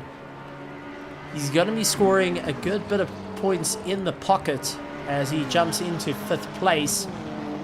But where is it all going to end up? That is my question of how this race is going to go. Where is he going to end by? I mean, this championship is going to be a proper difficult one for our drivers as they make their way through so many permutations that are happening out here that we've got to keep an eye out on, and who's going to be able to claw their way through. Remember the huge prize on the line. Gideon Rayner getting passed by Ryan Barrington-Smith. Ryan Barrington-Smith looking to battle it out side by side with Gideon Rayner. Not exactly what he wants to deal with right now. He needs to try and open up that gap as quick as possible. Gideon Rayner going to drive into the corner to ensure that he's going for the outside line. Going to be a bit of a difficult one. Looks for the undercut though. Gets underneath Ryan Barrington-Smith. Going to try and go around the outside. Couldn't get it sorted out. Looks for the undercut once again as they make their way down the hill, heading towards the hairpin. He's diving into the spray, which means he is getting lost in the spray by Ryan Barrington-Smith. Ryan just having an easy drive out there, but I do want to point out, anyone want to talk to Gideon Reyna, who has not engaged his windscreen wiper? So Gideon Reyna's windscreen wiper is not working, and that means he's not getting that moisture coming off the front of his car. He's battling to see at this point. For some odd reason, it is either not programmed or he has not gone and turned it on, and he is going to be slugging it out in the worst conditions possible. Not ideal, but it's definitely going to be one hurting out. Mordred Claessen's now into the pits. Andre Sorodio is going to keep on going yet another lap. Sorodio is still going to push it through along with Dean O'Keefe, but Bernard Barkhuizen, keep an eye. Henry Mayer is in 5th place. He's going to gain it into 4th as Mordred Claessen comes into the pits. We see Sean Herrera, Tiernas Berta, and Duplessis currently sitting in pit lane. They are not going out by the looks of it. Lorero was actually out on the circuit, and I do think, yeah, he's coming back out. So Lorero is returning to the circuit, 19th, and shut off the car. Lorero actually came to a stop on pit lane and had to refire the car back up. This is going to be a monster run, but we are getting a little bit of information here that Gideon Reyna might not be driving in the cockpit like everyone else has been. He's gone for a different perspective, and that is off the bonnet cap. Didn't actually think about that, Yoko. Thank you for bringing it up, because we do have different views. Now, I do want to go and talk about that, because let's actually go to Gideon Reyna. This is what, from a helmet point of view, you get to see. Alright, not much. Visibility, terrible. Go to a dash, that's what you get to see.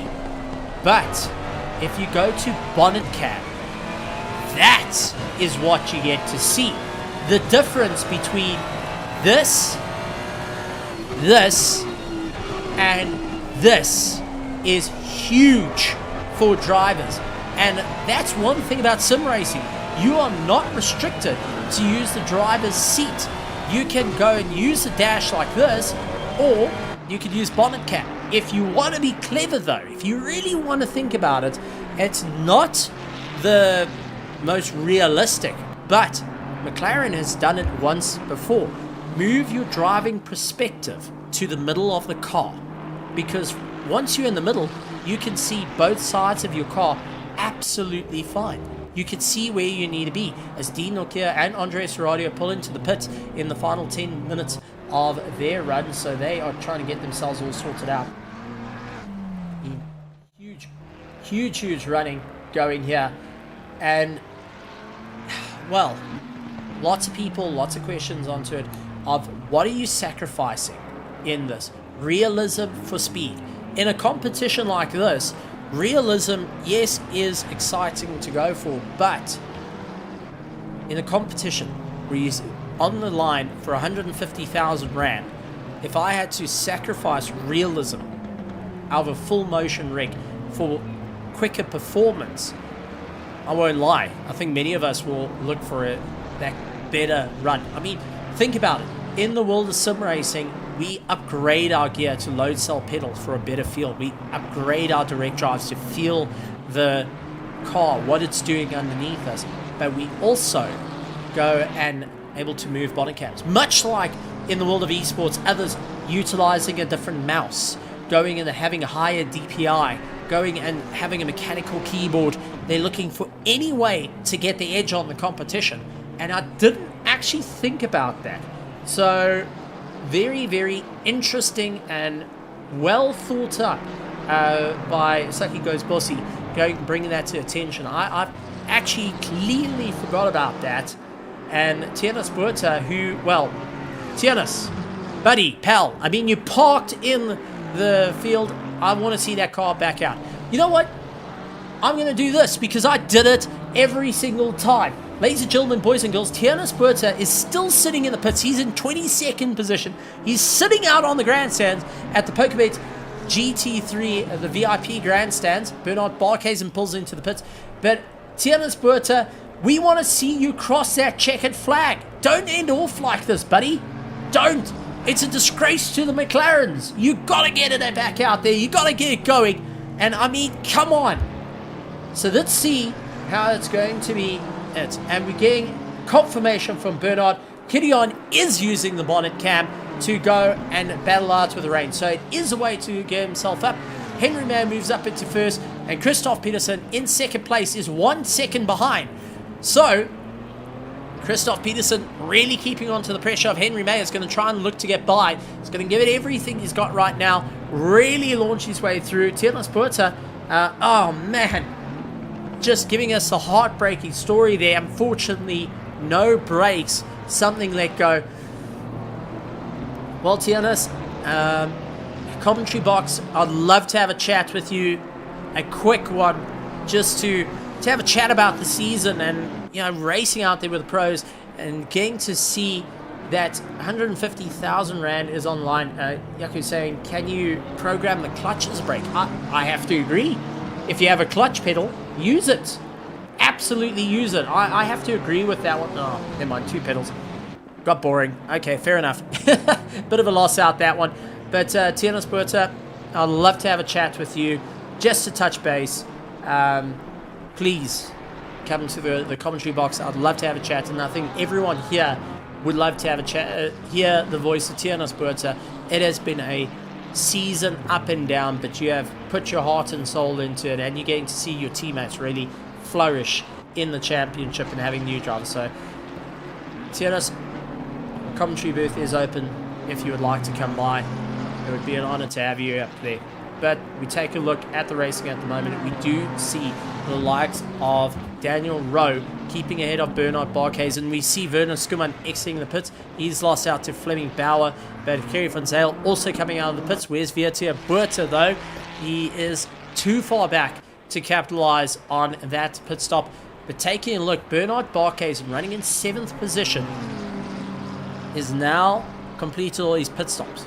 Henry Mayer, Christoph Peterson, Dean Nokia, Ryan Bering-Smith, Gideon Rayner, Daniel Rowe, Bernard Barkhuizen, Brandon Kruger, Andre Seradio, and Mahath Musa are the last running into the running order, as we do see Daniel Rowe pulls into the pits. He's going to get his pit stop done and dusted to try and get himself back out and going. So definitely an interesting time indeed. Daniel Rowe going for that later pit stop in the last 4 minutes. I thought he was going to try and get a little bit closer on that. Not this time around. Christoph Peterson keeping the pressure onto Henry Mayer. The logistical nightmare racing.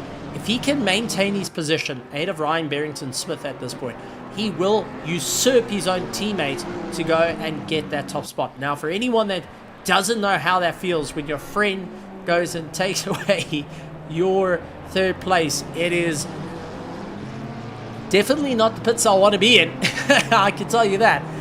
It's not a great feel when you go, hey, I did it, and you're getting the glaring eyes from your own teammates. But racing is racing, and it's all on the cards. I mean, papaya racing, there we go. It's the papaya strategy amongst teammates, and we look forward to seeing it. Henry Mayer first, Christoph Peterson in second, 1 second behind. He is towing along at the moment. Dean Nokia along with Ryan Bering-Smith, Gideon Rayner. Now remember, the top 5 still need to get one more pit stop done. Bernard Barkhuizen, who is running in 6th, looks to try and move his way up through the order. So he is willing for a mistake to happen to the likes of Henry Mayer.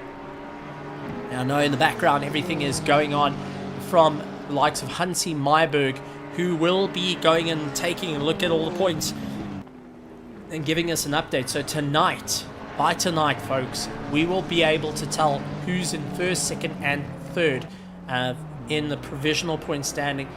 I would say provisional going the end of it. So we will be able to say roughly who has got that top spot. As we see Henry Mayer into the pits, Ryan Barrington-Smith dives into the pits, Gideon Rayner's into the pits, Bernard Barkhuizen going to continue. He's hoping that this is going to work. The undercut is properly going to be into play here as he launches his way up through the order. We do see Henry Mayer making his way down the pit lane, and this is it. So Henry Mayer needs to go and lose out a few more positions. Andre Seradio dives into the pits, but I think Henry Mayer will have enough. He's up, down, drops it down. He's going. Gideon Rayner going and stopping into the box. Ryan Barrington-Smith now exiting the pits. Brandon Kruger in the pits. Andre Seradio into the pits.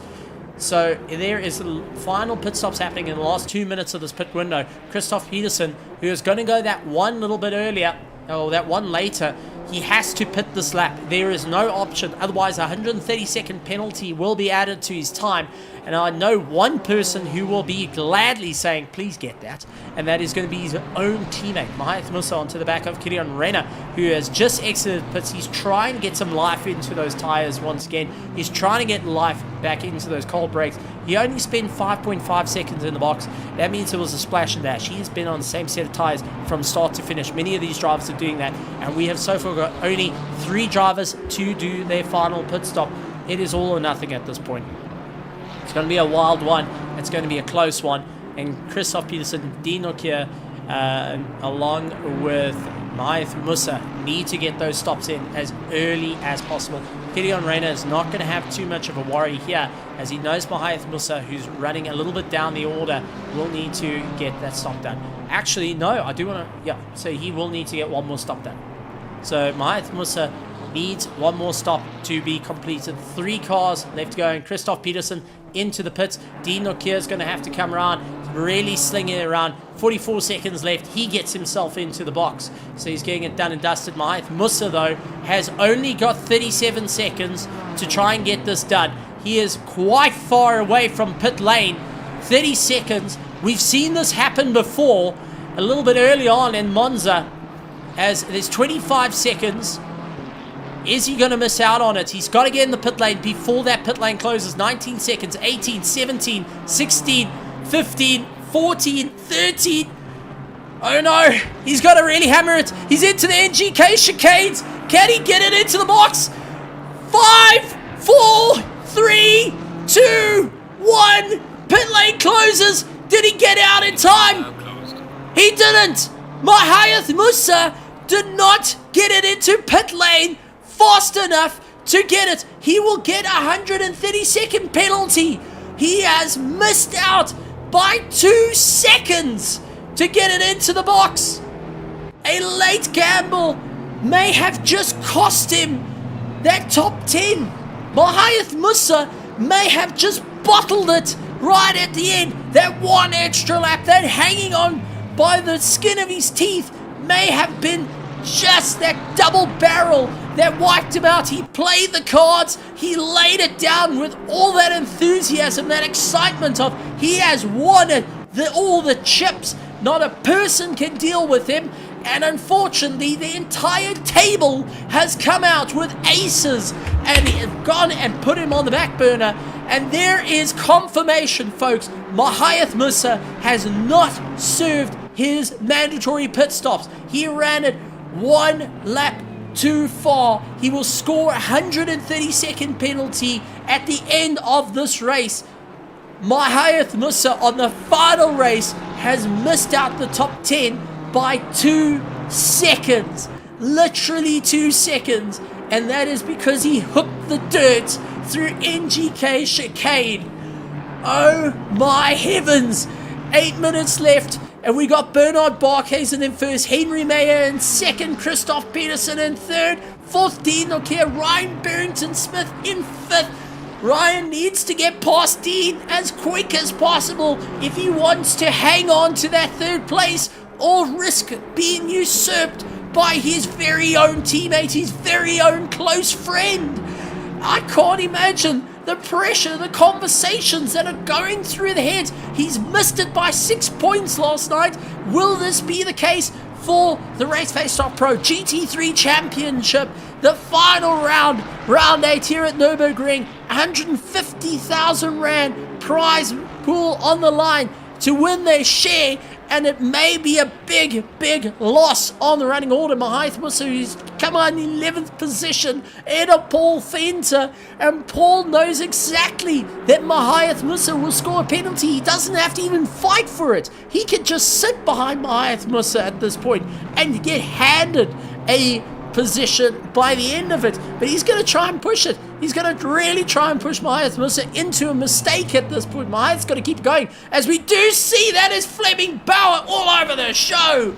Broken to pieces. The number 4 that was running in 13th position in front of Werner Skuman was having at least a 2-second gap, suddenly coming around, hooks it over the curb, and has the tail length snap out underneath him and pirouettes into the wall. 1, 2, 3, 4, 5 spins and pulls into the pits. And that is him. That is the likes of him, done and dusted. Ryan Barrington-Smith hanging on to Dean Nokia, and I think he is literally shouting from the rooftops, saying to Dean, come on, lift, please, do me this favor, don't do me like this cannot happen.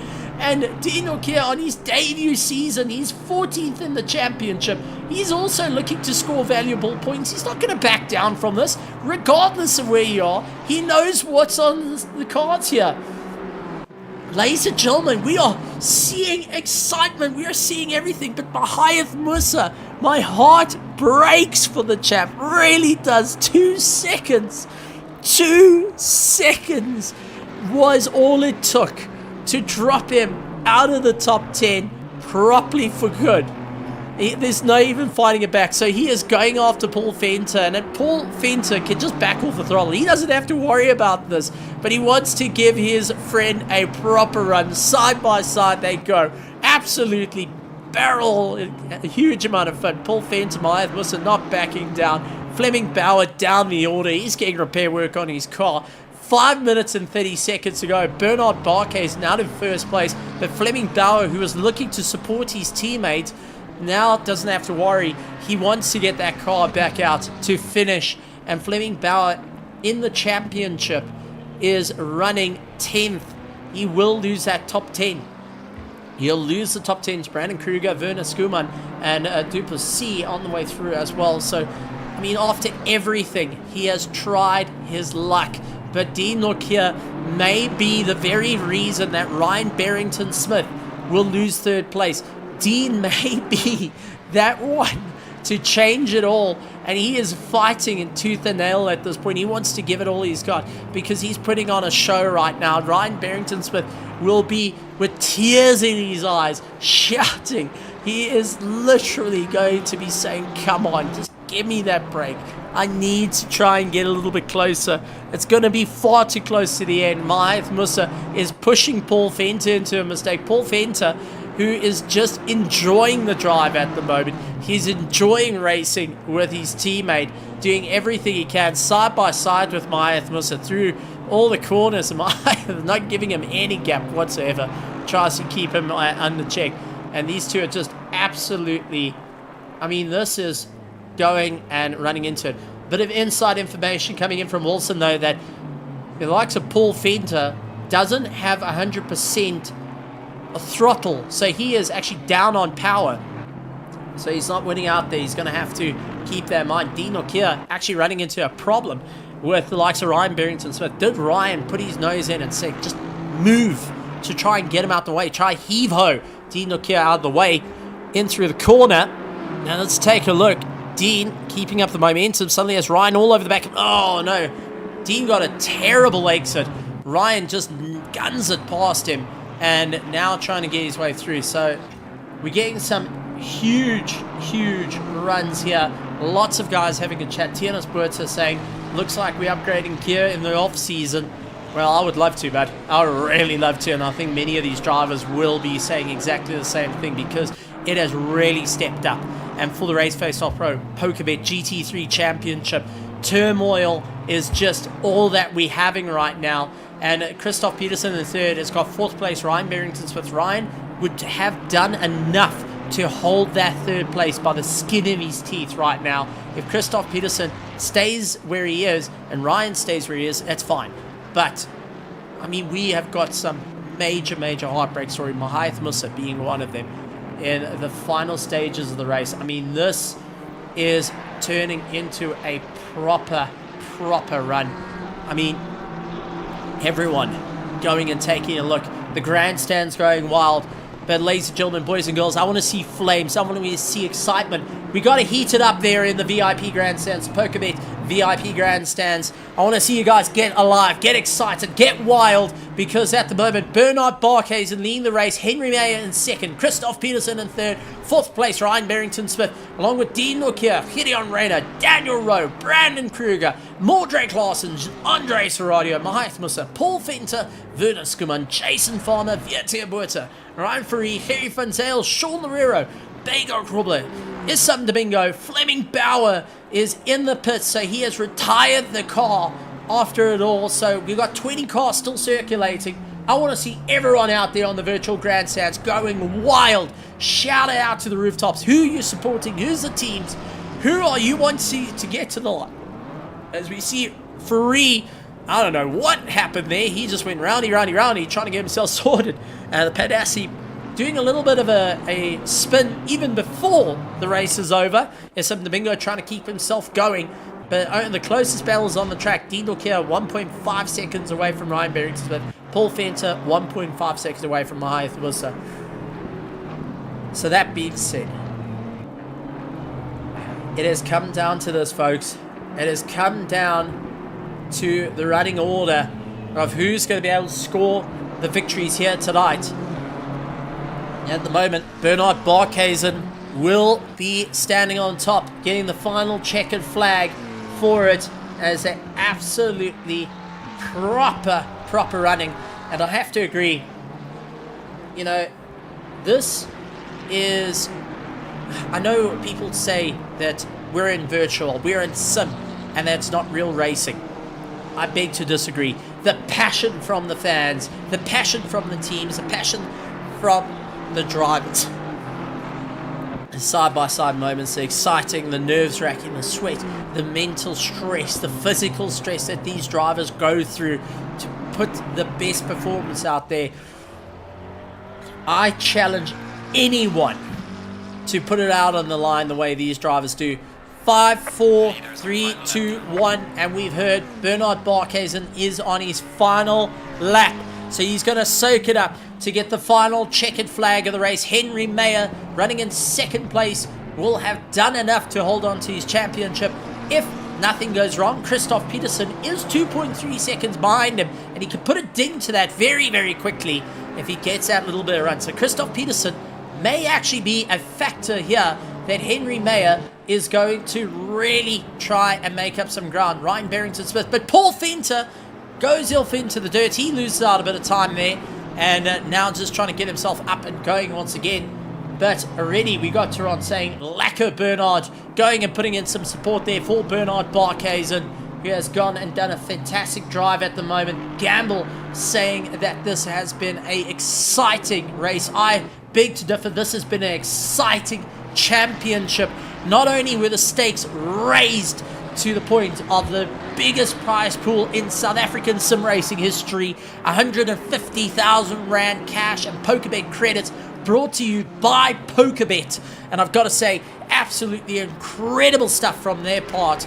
It's been a wild ride from them. Vietia Buerta puts a wheel onto the dirt, so he's also battling out there to try and keep it into check. Actually slowing down on the circuit is some Domingo trying to make his way through. He is slowing down a little bit as well. Chaps, the race isn't over. So we're Vietia up and going. He's just allowed Bernard Barkhuizen to get by. Domingo letting likes of Paul Fenn to get by, but Bernard Barkhuizen on his way through. Ladies and gentlemen, through the NGK chicane, give it up for Bernard Barkhuizen taking the final checkered flag. He has fought through all the seasons. He has come back from the brink. He has put some substantial points into it and gets the final checkered flag. Bernard Barkhuizen wins round 8 of the RACEFACE.PRO PokerBet GT3 Championship. Second place will go to Henry Mayer as he comes across the line. He's going to be smiling ear to ear on this one. Maximized his points, and I think the realization of what he has just accomplished in his life, how life has changed for him. Christoph Peterson comes in third. Fourth place will be Ryan Barrington-Smith, a drag race with Dean Nokia as they come across the line. Dean, only 0.1 of a second separated them as they came across the line. Gideon Rayner comes across in 6th. Daniel Rowe in 7th position. Brandon Kruger in 8th. 9th is Mordrake Claessens. Andre Sorodio will be coming across in 10th. Mahayath Musa in 11th position. Paul Fenter, Thurnes Kuman, Jason Farmer, Vietia Buerta, Ryan Faree, Harry Footsale, Sean Lavera, Bagel Krobler, Issam Domingo, and then we've got, but there we go, guys. Let's put on the show, and you know what? Let's get rid of this leaderboard right here. Let's enjoy this celebration with Bernard Barkhuizen, Henry Mayer, Christoph Peterson, all going and throwing the cars around in the rain, because guess what? We're dancing in the rain, folks. We have done it. It has been completed, and what a run it has been by all our drivers. Ryan Barrington-Smith going and clutching at the end, will maintain his 3rd place by the looks of it. We can see Mordrake Claessens in the number 10. He's going wild. He's having a celebration for the Pandacity team. We have got Baker Crawley. He's just keeping an eye on things. And wow, oh wow. What a race. What a time. What excitement. I'm lost for words right now. And we wait. I mean, we wait with anticipation, folks, because I don't know about you. I'm excited because I know Hansi Myberg is going to be frantic to get those points out. He is really... Yeah, I am here. Okay, Hansi is in the box with us. So, Hansi... I'm running around in the rain. Just give me 2 seconds. I'm still putting a memory flash stick here from the leaderboard and just going to upload it quickly for us. Okay, well, for anyone that doesn't know Hansi Myberg, get to know him. He is one of our mainstays here at RaceFace, and he is literally the guy you want to be with in the admin team. If you ever want to be best friends, talk to the admin. Hansi Myberg's the guy. He is now, as you've heard live, working out the points of what it's going to be. He will be uploading the points, and it will be a provisional, but I don't see our top 3 changing once these final results come out. Oh, that's it, Stephen. It's updated. You can load it on your side there if you want. And just send it to you. I've already loaded up. I've loaded up, and oh boy. That's the final points there. This is the final points, folks. So we're going to bring in our drivers that have done it, and we're going to bring in our 3rd place driver tonight. Let's bring up Christoph Peterson after a phenomenal drive on his part, trying to make his way through. So Christoph Peterson. Christoph, welcome to the commentary booth. What a race. What a drive from your part. The little Honda has really pulled out the brink, and you have managed to score that 3rd place. How are you feeling? I'm super happy. I didn't expect this ending to the season. I just wanted to finish above my rivals, below me in the standings. And then the race went out nearly perfect. Yeah, so I'm really, really happy. Well, do you want to know a little bit of a secret? Of course. Ryan Barrington-Smith at one point would have lost a huge amount of ground to you. At one point, you were looking at the top. You finished 4th place in the RACEFACE.PRO PokerBet GT3 Championship on 232 points. Congratulations. And you nearly usurped your teammate on the final round. Yeah, that's way above my expectations too. Also, I thought Ryan has P3 secured. Nope. At one point, he went so far back in the field that it was looking game over for him. It looked like you were going to usurp him. He managed to gain 1 position to go and move up. If he was sitting in 5th, he would have lost it. You would have taken that. But, I mean, Chris, you have been at the top of esports quite a few times. You really fought it out there. I mean, take us through your feeling throughout this entire championship, the to's and fro's of it. I mean, you haven't missed a heartbeat. Round 1, you were in 4th. You then, round 2 was 9th, then followed by 3rd, 7th, 14th, 5th, 11th, and now 3rd once again. It's been a yo-yo of emotions for the little Honda, and being the only Honda in the entire series is to put yourself into that top 5 is no easy feat. Yeah, it's also like with the differing strategies each race. I think I was one of the few people who basically took tires in every race but one. This. So yeah, I'm glad it worked out so well. On a lot of tracks, I scored above my expectations. On some, I was unhappy, like last time, Kialami, where I did a mistake with my pit stop and could have finished way higher at Hungaroring with the penalty and stuff. But overall, it's such a great result. And in this race, I think there could have been even a bit more in it. My tires were a bit under pressured, and I didn't have temperatures in them with the wrong brake ducts. But all the time I was just looking at securing P3 because that's already such a great result for me. Absolutely tremendous stuff. Logistical Night Racing, Christoph Peterson. Chris, the floor is yours to address our title sponsor, PokerBet, and all our associate sponsors, and also the amazing petrol heads out there that have been watching you start to finish, even watching you racing in other championships as well, going and cheering you on. The floor is yours. You scored 3rd place here tonight, and you finished 4th in the championship on 232 points. Yeah, thank you to RACEFACE and PokerBet for making this championship play out like this. It's such a great opportunity to race here, and being new to South African sim racing and basically an international guest, I had a blast this season. It's a great environment to be in. The series is great. There was a lot of respect on track, and I also thank my team for all the races and the support. And yeah, congrats. I think Henry has won it in the end, so congrats to him, and also to Bernard for securing P2. Yeah, and sure thank you for making these amazing broadcasts. I'm just going and enjoying the moments with the crowd. You know, I'm just sitting out there on the grandstands with the guys. But thank you very much, Chris. Absolutely tremendous stuff. We love having you.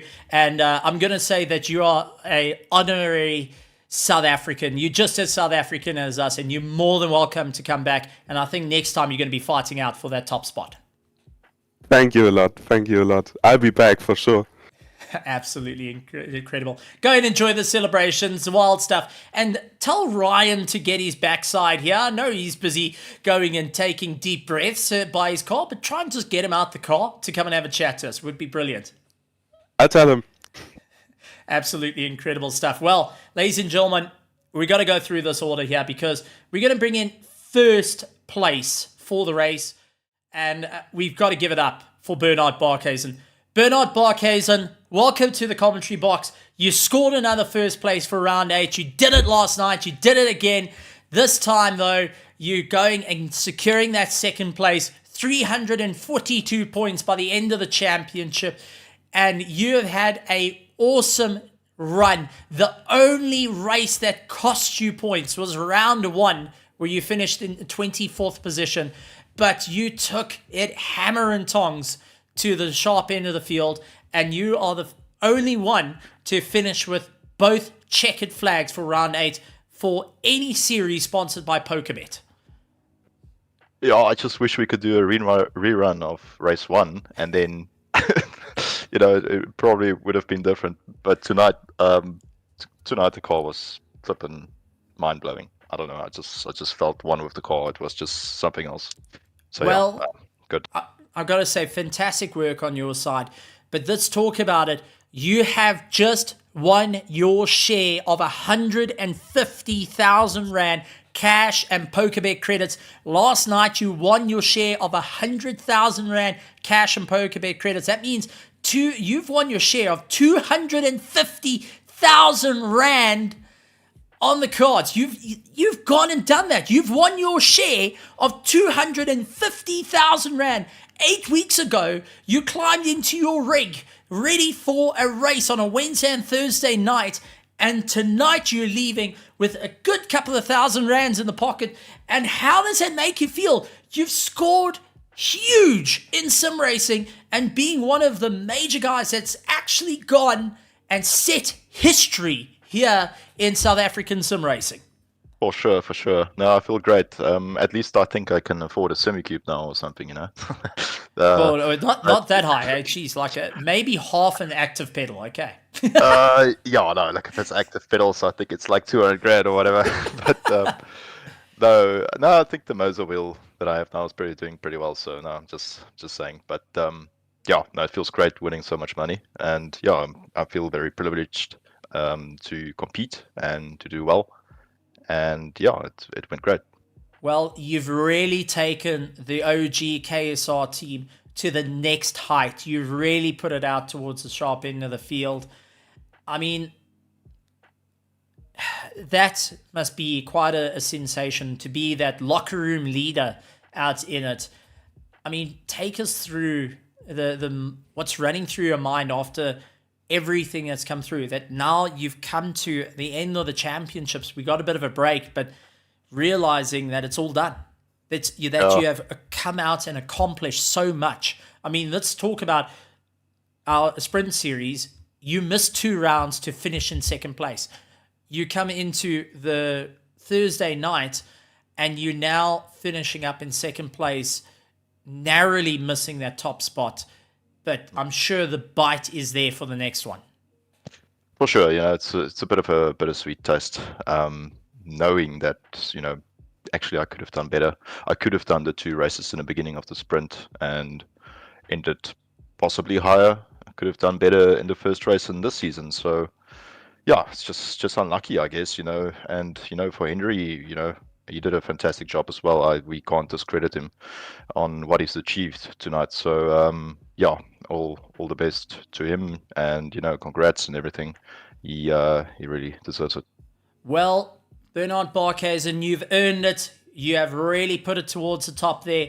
You feel free to address all our fans out there, all the petrol heads, and I'm actually going to ask the entire grandstand, can we give a round of applause for Bernard Barkhuizen and what he's managed to accomplish here tonight? He's won it. He took a double check it. Let's go show him some love. Give some round of applause. Put some fires out there and show off the love for Bernard Barkhuizen. Bernard, the floor is yours to address PokerBet and all our petrol heads that are absolutely going mad out there.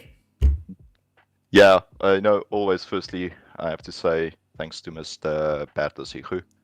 He's the main Mac, he's the Don, he's the guy who organizes everything. Without him, this RACEFACE professional racing would not have been possible. So, yeah, secondly, thanks to Ansi. And thirdly, to you, Stephen. You know, you're doing an absolutely immaculate job every week. I don't think we could have asked for anyone better than you. And yeah, to all the sponsors, you know, I mean, I'm walking away with a lot of cash in my pocket. So yeah, I feel great about it.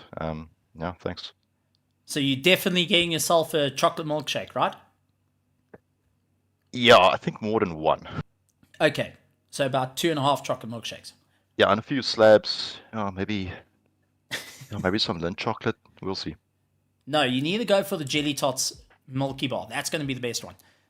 What that white chocolate is super sweet, but I'll see.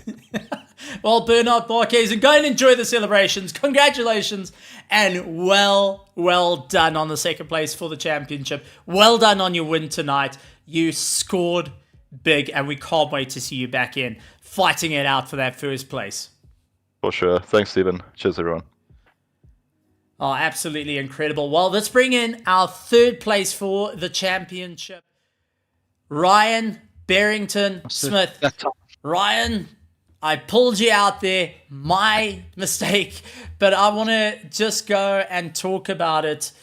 You have officially got third place in the RACEFACE.PRO PokerBet GT3 Championship and scored yourself your share of 150,000 Rand. After last night, you missed it out by 6 points. You made it all come tonight, and you were nearly usurped by your own teammate, but you pulled that rabbit out of the hat. You got it done, and I know I can firmly say your grandfather is out there going and giving you the biggest round of applause because you have brought the Smith name back up to the winning runs. How are you feeling with that? I'm feeling so very good right now. I really wasn't expecting at the start of the season to be fighting for podiums at the end of the season.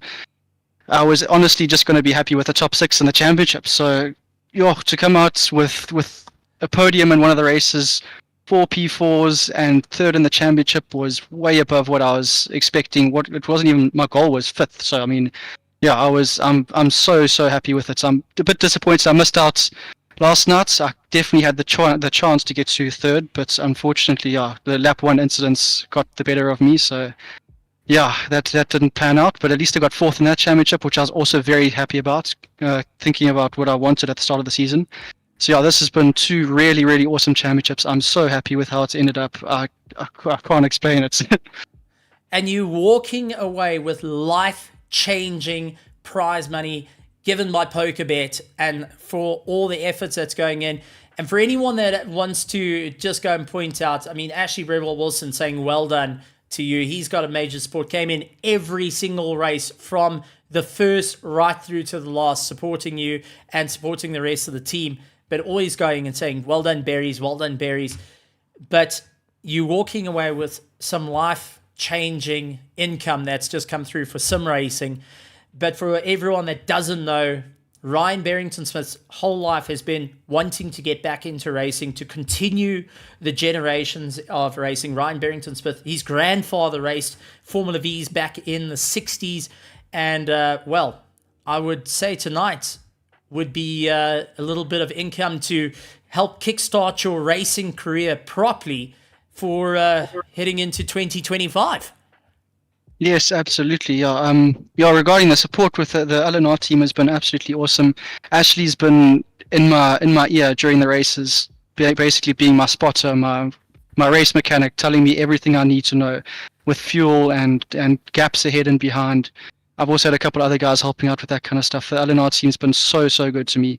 So big shout out to my team. And yeah, in terms of the racing, this is life changing, because it's that kind of money is really helping me to get into the real world of racing, where I've got a cart, but everything I've got is budget secondhand stuff. So yeah, this kind of money is helping me get something like my goal for next season is to get a new engine. So yeah, this is going to be the big kind of money that I need to get towards a new engine, so I can fight at the top in real racing. And then continue the family name in the motorsport world. Well, you absolutely deserved it. So which category are you racing in? I'll be racing in the Senior Max category. All right. So, ladies and gentlemen, go and take a look. Rotax Senior Max for your 2025. Ryan Barrington-Smith is out there. I want to see all the support that we hear in RaceFace going out for Ryan for the Senior Max. Ryan, you've done it. It's absolutely, I've got tears in my eyes for you, because we got to meet each other in Joburg not so long ago. We got to talk about a race car and we got to see this. But you have accomplished so much in your sim racing career. You've won the FIA All-Stars. You've gone and proven yourself to be right up there with some of the top sim racers in the world. But Ryan Barrington-Smith of Logistical Nightmare Racing, who, might I add, has been the only person with a hyphen that has had the most trouble to get his name spelled correctly in any program, might I add. Ryan, yes. The floor is yours to address the amazing sponsor of PokerBet and all our crazy petrol heads out there that have been supporting you from round 1 all the way to round 8. So first up, I just want to say thank you to you, Stephen, and to Tristan. You guys have been absolutely amazing on the comms. Every Thursday and Friday after work, I'm there watching the streams back, seeing the commentary. It's absolutely amazing, the passion you guys have for the commentary. It makes all the difference in the world.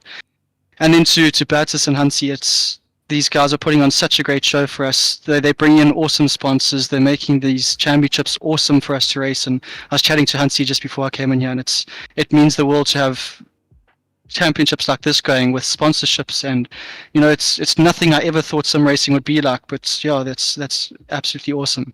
And then to the sponsors, it's awesome to have all of you involved and watching and supporting us financially.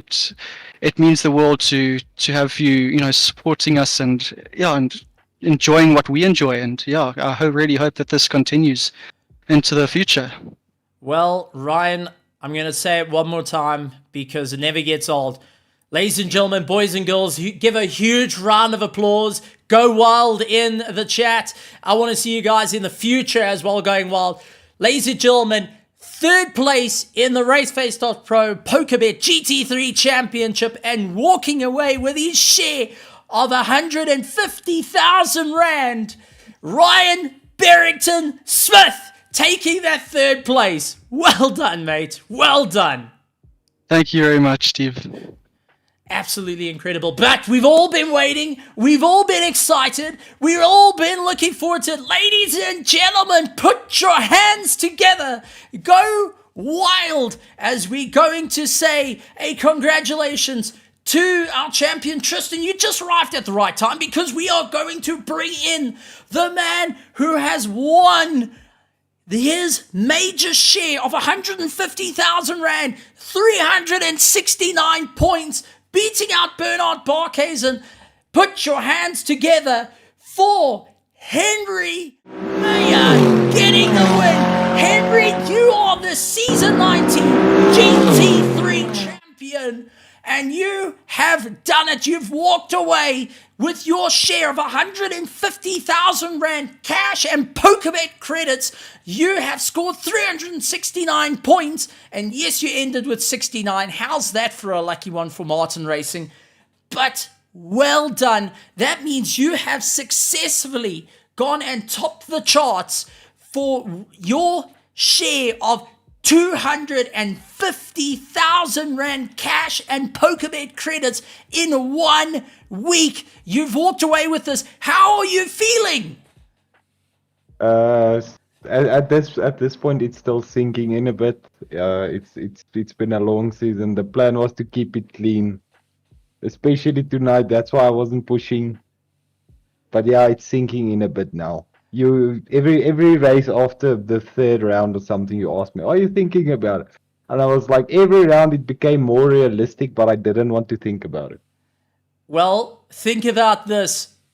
Life-changing. You have walked away a good couple of thousand just by spending 8 weeks behind a rig. You entered for free. 8 weeks ago, you climbed into a rig with your mates.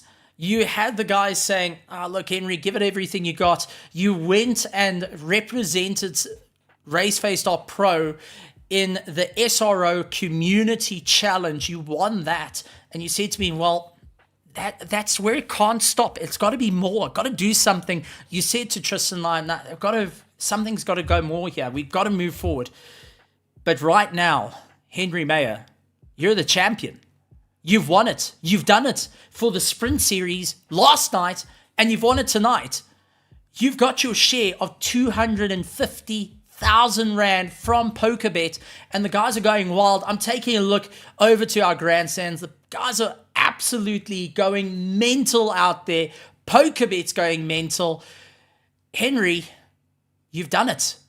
You have set the bar. You're walking away the champion with the biggest prize pool in South African sim racing history. You managed to get it, both hands on the trophy. For the pro division, you fought against the best in the world. They had everything thrown at you, and you managed to walk away the top running McLaren. Yeah, at this point, it's funny because 2 years back when I started, I always looked up to Rowe and Barkhuizen and them.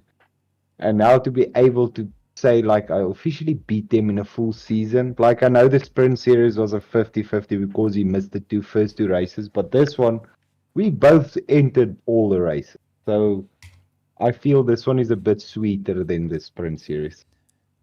Well, absolutely great stuff. Tristan, I know that you're sitting there not only as a commentator, but as the team principal for the Omnius Gaming. You had your driver fight it out. He got second place, but I'm sure you got a few words to say to Henry Mayer because wow, oh wow, history was made here. Over to you, Tristan. Well, I mean, of course, it's always that that feeling of when your driver unfortunately doesn't win the championship. But to be honest, over all the drivers on the grid, I wouldn't have had anyone other than Henry Mayer to take that championship over, due to the fact that he's such a clean, professional, straightforward driver, and he's shown what he's got. He's shown his pure skill. He's never once complained after races. He's just pitched up. He showed his skill, and he's managed to do it. He's managed to show that he's the best currently.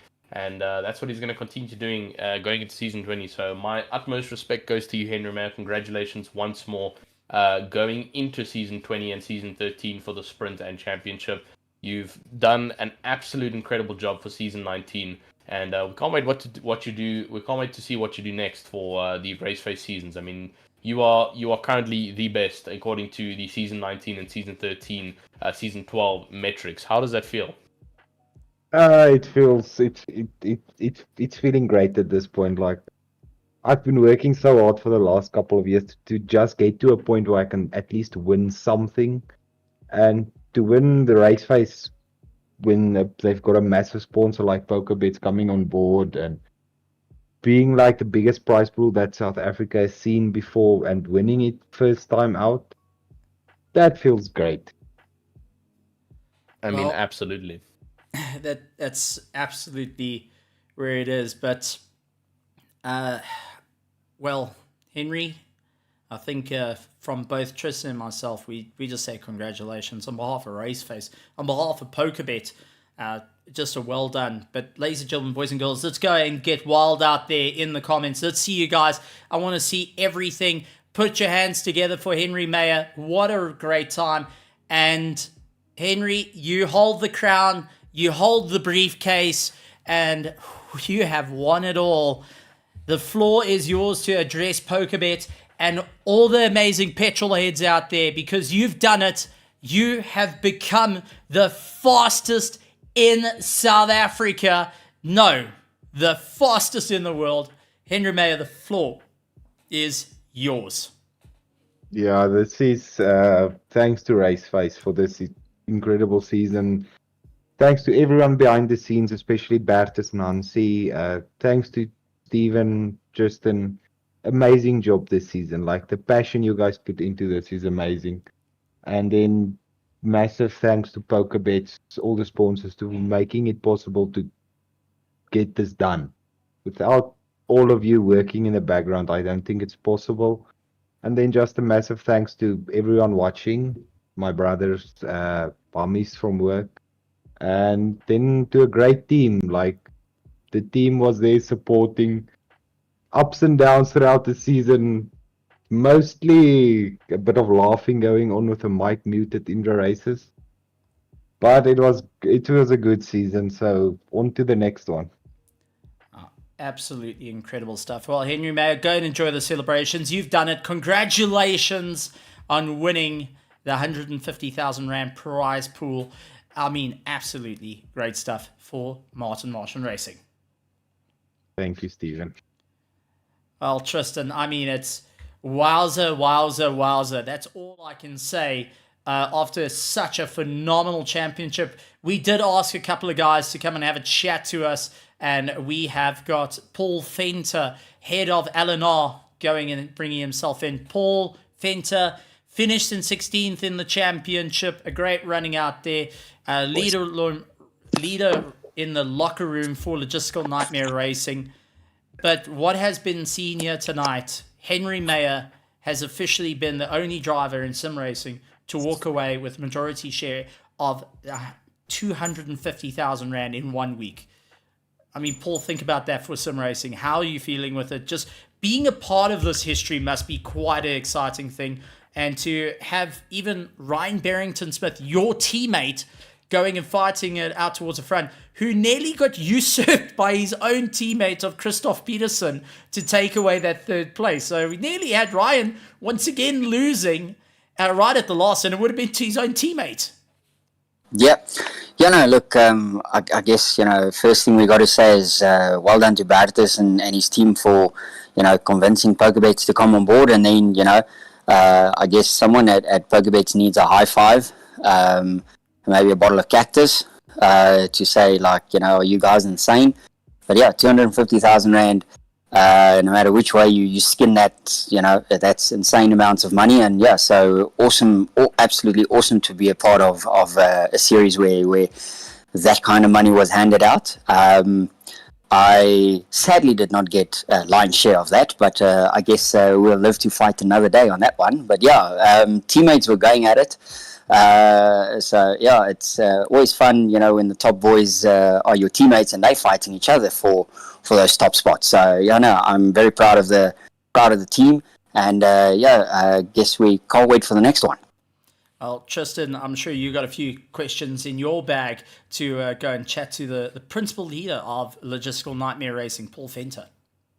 Absolutely. I mean, Eleanor has had a massive feat over here during the season 12 of the sprint and season 19 of the GT3 Championship. And we've obviously seen your main driver, Ryan Barrington-Smith, posing as a real threat to the top of the chart. So do you think, well, not do you think, what's the controlling measures? What's the next steps for Eleanor going into the following seasons? Are you guys aiming to try and develop a more higher base team?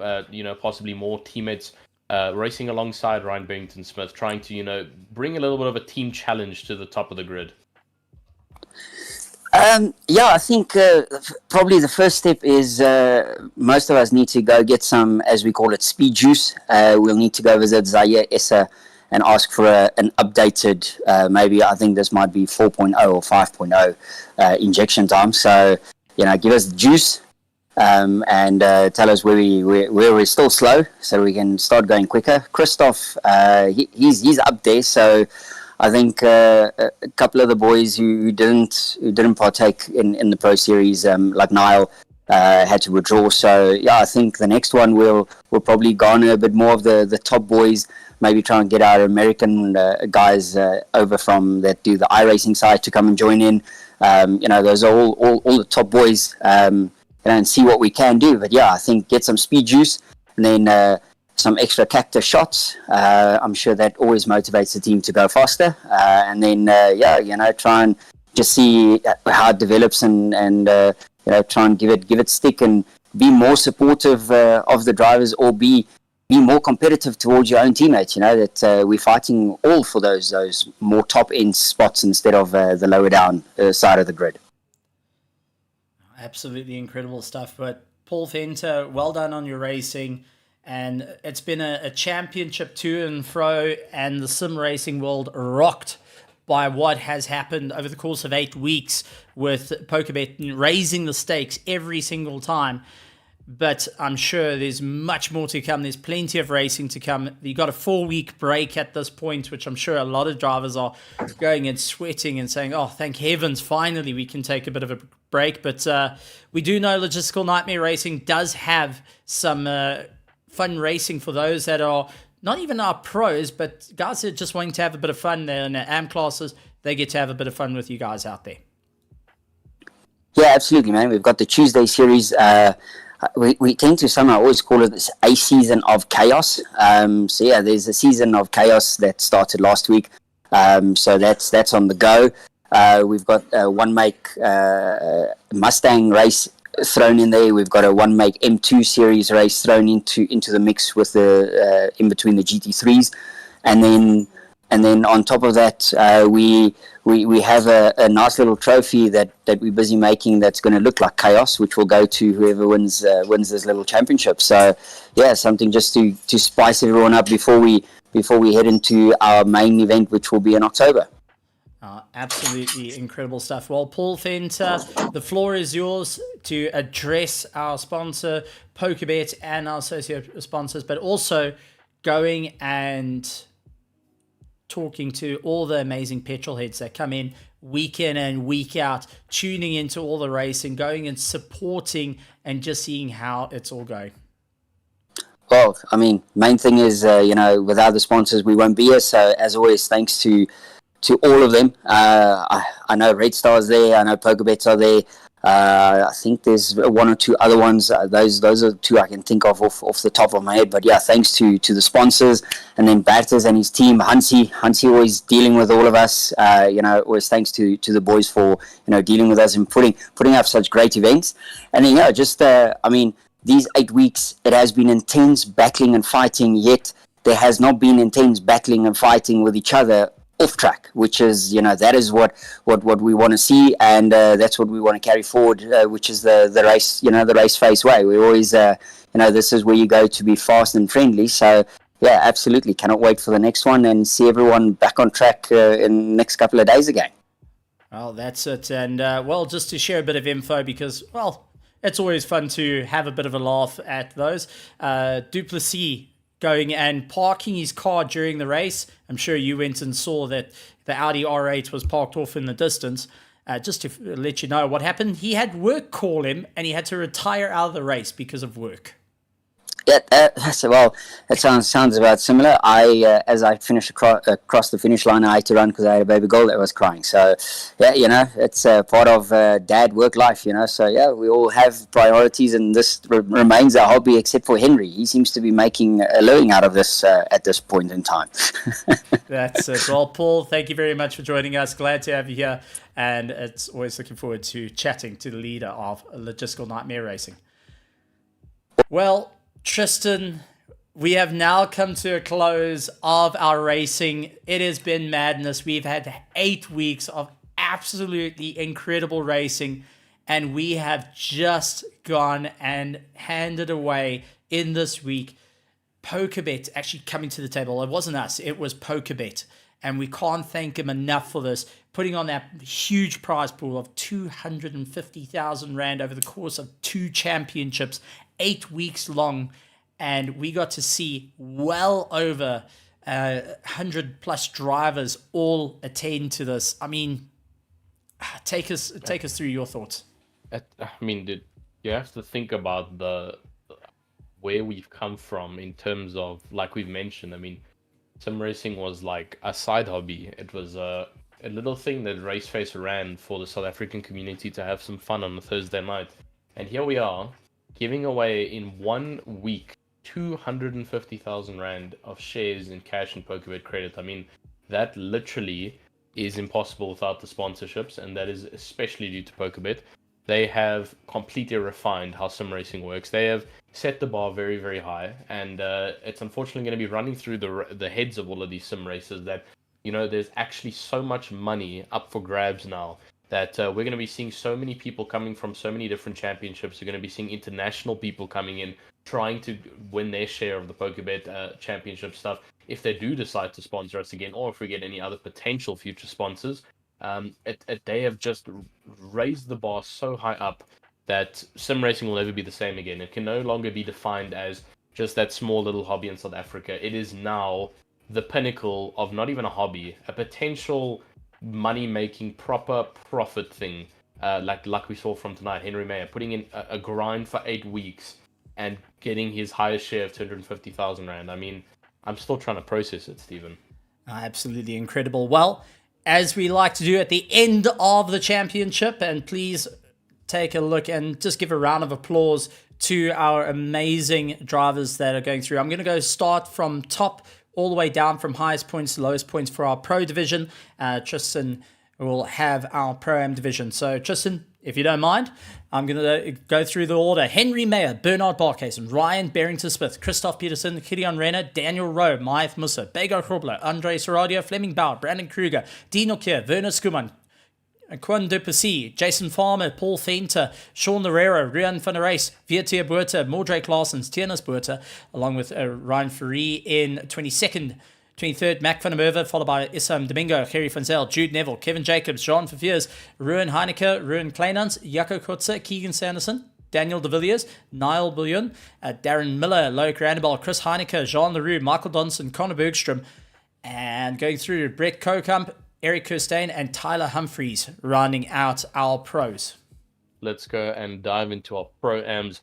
We've got Johan Blichnout, Carrot Bukes, Henry Platt, Richard van Heerde, Carrot Pretorius, Harry Duplessis, Ron van der Walt, Jason Landsberg, Anna Kraus, Peter Meyer, Johan Verveers, Wessel Voda, Ulrich de Jager, Chris Collison, Bradley Searle, Ronald Childs, 5-star, Martin Radenbach, Hansi Mayberg, Ian Upton, Jan Ray Buerta, Reginald Mitteleni, Mustafa Nerodian, followed by Mark Henry, Jean Mostert, Henk Pieterse, Jonathan Chislett, Ron Liebenberg, Clint Langeveld, Donnie Steenkamp, Jody Sederman, Neil Gering, Jaco Grobler, and Harry van der Haar to close off our 34 amazing participants for the Pro-Am division.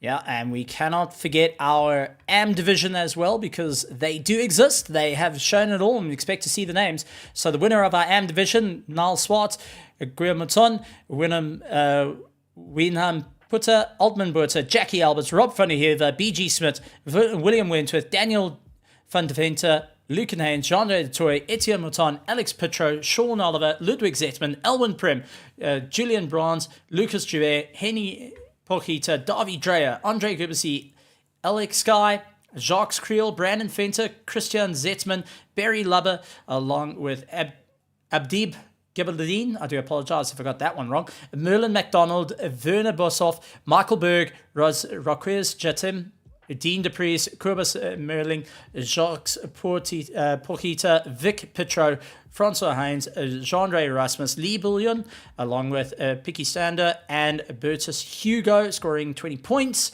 in 40th position. 41st going to Louis Steffenstein, Brendan Francis, Sean Berg, Marius Ebbers, Ron van der Vuren, Donovan Dunun, Kevin Buerta, and Quinton Janssen van Rensburg rounding out our field. But ladies and gentlemen, boys and girls, a big thank you to our sponsors, PokerBet, Ondorf Machinery Mart, SA Lube, Red Star Raceway, and Scallywags Drifting Academy. But our title sponsor, PokerBet, bringing up the main one. Go and take a look in the description. Click on the link. Support them. Be a part of it. Follow the social media. You can win big as well with PokerBet. But we have to say a massive, massive thank you to all your amazing teams out there, drivers and petrol heads that come in and watch every step of the way. You guys have been absolute legends, and it has truly been an honor to go and commentate with you guys. Big shout out to our admin and our steward team here at RaceFace.pro, putting it all together. Hunty Myberg, Bert Hugo, and all our stewards. They work in the background day in and day out to make sure that we have some of the best in the racing going and duking it out. But also, we got to take our hats off to Tristan Herbs, who completed his first season in GT commentary, and next week is going to be going out into real world commentary and having his debut outrun there. But Tristan, absolute honor working with you. What a championship it's been. And to go and say I'm signing off with you after this big one is just truly an honor. Tristan, thank you very much for this opportunity to be your co-commentator, and it's been an incredible one. But anything you'd like to say to our petrol heads out there? I think the petrol heads also need to know that it's a vice versa thing. You know, Stephen Koenig, he's been an excellent mentor coming into the commentating scene. He's the real professional. Yeah, he's the one who's led it all, and I'm just the newbie joining in. So absolutely, again, props to Steven, setting up all the stream stuff, making sure everything's on time and always done. And he's going to continue to do it for as long as he needs to, because that's how much love and passion he shows towards RaceFace and the amazing GT3 champions that we see running around our tracks every single championship. So amazing thanks to all the petrol heads, everyone who tunes in every single week to come and watch these guys show their commitment and passion around these tracks. And we couldn't do it without the support. So thank you to everybody, and yeah, onwards towards the next seasons. That's it, ladies and gentlemen. So catch us next week as we go on Tuesday, IndyCar racing, and look out on SimGrid as we're going to be having some fun races on our off season as well. Look up RaceFace.pro or click on the link down in the description. But ladies and gentlemen, boys and girls, Tristan got to say it last night. I'm going to have a chance now, because if you don't mind, Tristan. No, absolutely, to yours. All right, so ladies and gentlemen, boys and girls, thank you very much for joining us here in the house of PokerBet, and we're glad to have you guys here. Massive welcome. Glad to have all you around as guests and as players here. But it's time to close our doors and say farewell, and we will see you again. So ladies and gentlemen, boys and girls, make sure you hit that subscribe button, hit that bell notification icon, follow us all on social media, and for the final time of season 19, well done to Henry Mayer. You've won it all. And like always, a good morning, good afternoon, good evening, and good night, everybody! All the amazing racing that comes to you weekly, we have to give acknowledgement to our sponsors. Without them, this would not be possible here at RaceFace.pro. So starting off with our first sponsor, let's go and take your hats off to PokerBet. For all the tournaments, for all the cash games, daily free rolls, and sports betting, there's no better place to be and win with PokerBet. With it all revved up and you're looking for high speed, whether you're into drag, drift, or even long circuit, Red Star Raceway has got you covered. As we take a look off to all our machinery needs, head over to Oddendorf Machinery Mart. Remember to keep it slick with SA Lube, 20 years of Castrol distribution. Sliding in to keep you on your toes, Scallywags Drift Academy will keep you right at the top of the pack. And if you're looking for all your streaming needs, head over to Tenvo Tech for all the overlays.